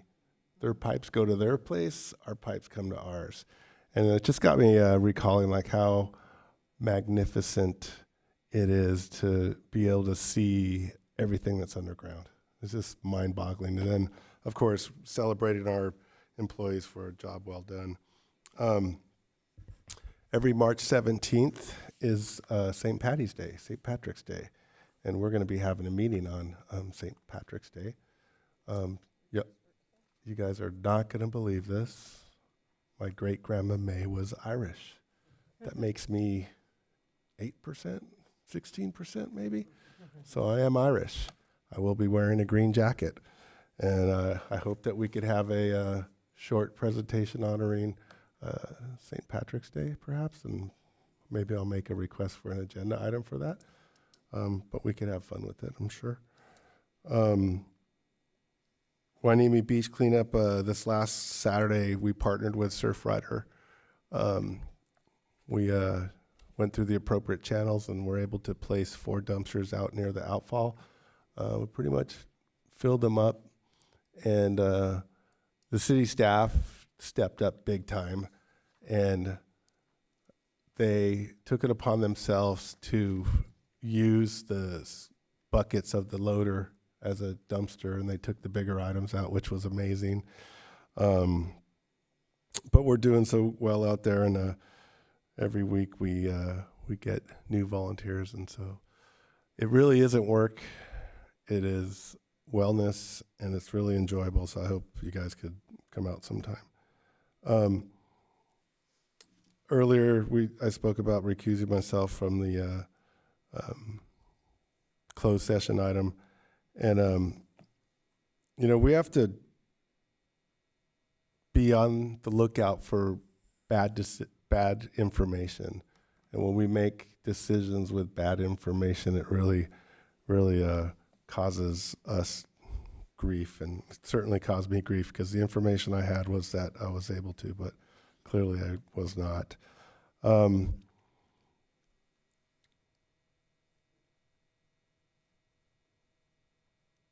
have a fundraiser coming up for Sister City. Beacon, that's right, most important thing. So I had a meeting with Beacon yesterday, or actually last Friday, and it was a real time for reflection. Been on the board for 6 years now, and when I first came to the board, the Coastal Commission, everything had to go through the Coastal Commission, and we started having, of course, I came in guns a-blazing, and wanted to have conversations how the Coastal Commission governs the whole state as if we're all the same. And one of the things that we realize is that every beach community is different. So our issues with sand are much different than Santa Barbara, Goleta, Ventura, Oxnard. And so one of the first things that we tried to do at Beacon was get the Coastal Commission to recognize that. And the area where they were most stubborn was basin debris. So we have all these flood control basins that fill up with sediment, which was destined to go to the beach, and the Coastal Commission would make us empty out the catch basins and take it to a landfill. So after all these years, we finally did a small project in Carpinteria where we took the sediment from the debris basin and took it to Carpinteria Beach and let the ocean spread it around. And so the Coastal Commission bought into it, and that program's expanding now. And we're really excited to finally be able to, we talk about sea level rise, and it's like, we've cut off a mountain's ability to become a beach. And every mountain, when it gets rained on, it's trying to become a beach. And so we have all these impediments that stop that sediment from getting to the beach. And so it's just, it was a big, big celebration to realize that we are making headway. And then, interesting enough, there's rumors, I don't know if there's true or not, but that the Coastal Commission might be disbanded or reorganized or reconfigured. I think that's a great, great opportunity again for us coastal cities, because we've learned so much since the enactment of the Coastal Commission in 1976, I believe. So, there's going to be some great opportunities coming forward for coastal environments, and so we're really excited. And Supervisor Lopez nominated me to be the co-chair, and I was quite surprised, and I got voted in. So I'm glad to be on Beacon. And like I said, we're making really good progress, and we're moving forward with a lot of great projects. Great, thank you. Councilmember Hernandez, do you have anything?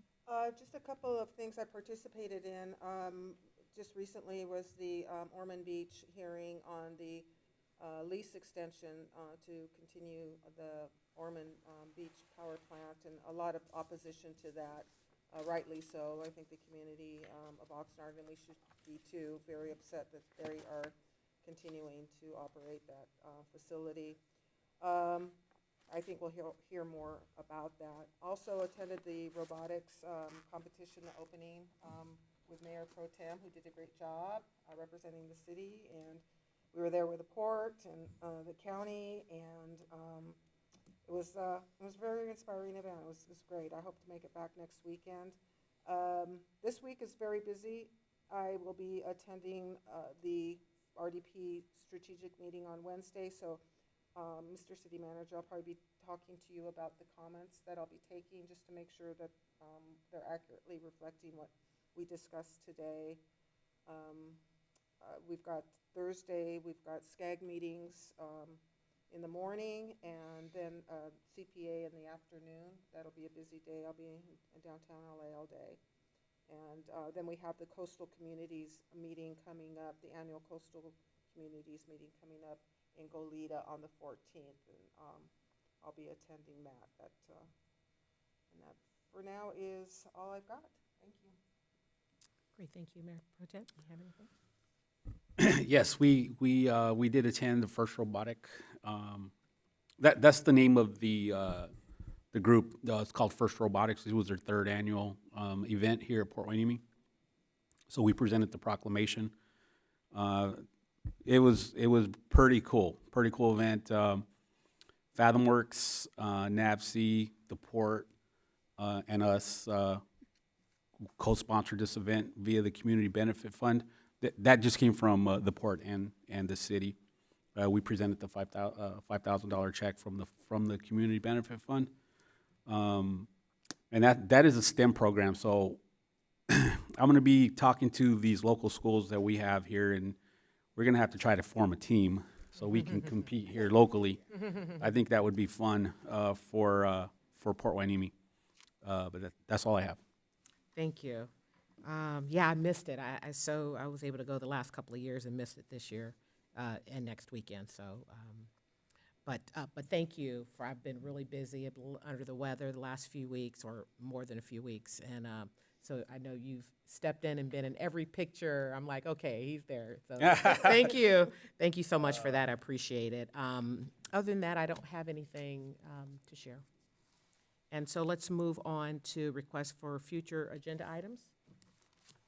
Councilmember Gama. Could we have not sure if it's a proclamation or a resolution for St. Patrick's Day on the agenda for St. Patrick's Day? Proclaiming that day as St. Patrick's Day. It's already. Yeah. It's already proclaimed. Yeah, normally, normally the city will proclaim a day when, it's not a federal or state recognized day. So a proclamation, we could do it if the council wanted to do it. It's just. I would just you don't like have to, proclaim it. Who's doing the inspiration? not me, but I could. I think it's me. Oh, next week. The Irish have a fascinating story in this country, and I think it's very They helped us win the Mexican War. inspirational, and they were also discriminated against heavily. So, just saying. So I don't know. What are we gonna do? We'll dress in green. How about that? I got a really good Okay. green jacket. I'm telling you right yeah, now. dress in green. Did you see my? Can I do a little? I have a friend that's an Irish immigrant that's doing very well in this country. He can always speak as public comment. Yeah, there you go. Okay, so we are deciding not. Are we talking about yourself? Is that what you were? No. No, I think I have a friend. Yeah. Dude, you guys, this is serious business. There's a lot of Irish Americans in our country, and the holiday is celebrated worldwide now. And I think we should do something. Dress in green. Yeah, we'll dress in green, and then you can have a public comment. Yeah. And you can present. No proclamation? Okay, I'm gonna get a certificate. How about an inspiration? No. Certificate. Who would you Trade inspirations with Jess? The mayor is Oh. scheduled for inspiration Oh, for me? on the 17th. On the 17th? So do you want to change? You can, look, we can switch.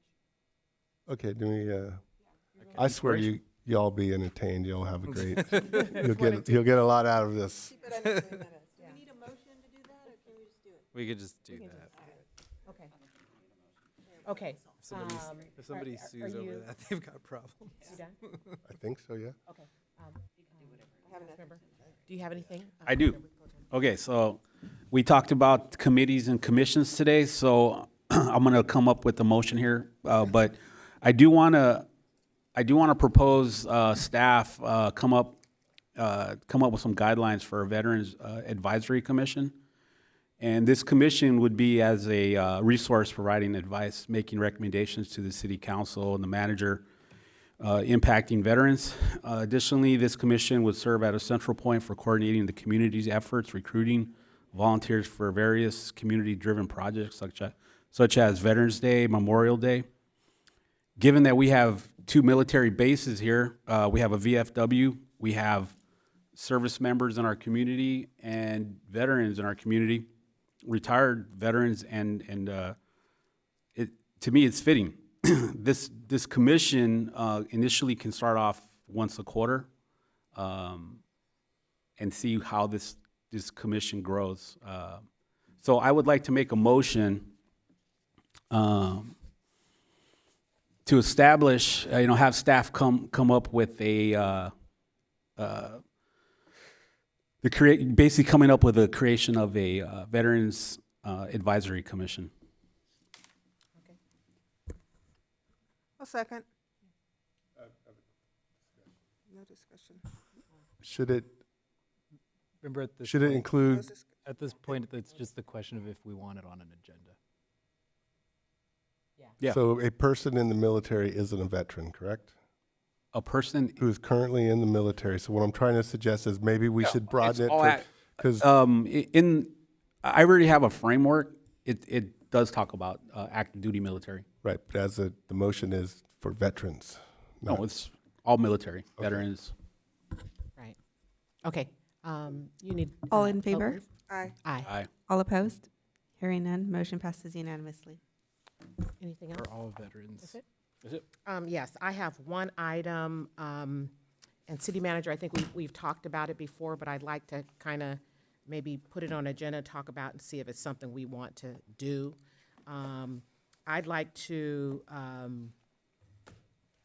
add to a future agenda, creating proclamations for our residents that turn 100. Mm-hmm. Okay. Just having like a standard Century. Just a recognition standard, program. when they turn, Yeah. yes, centenarian, when they turn 100, of course, we know in proclamations, they have to provide the information. Mm-hmm. Centennial celebration. Centennial celebration, yeah. I'll second that. Okay. All in favor? Aye. Aye. All opposed?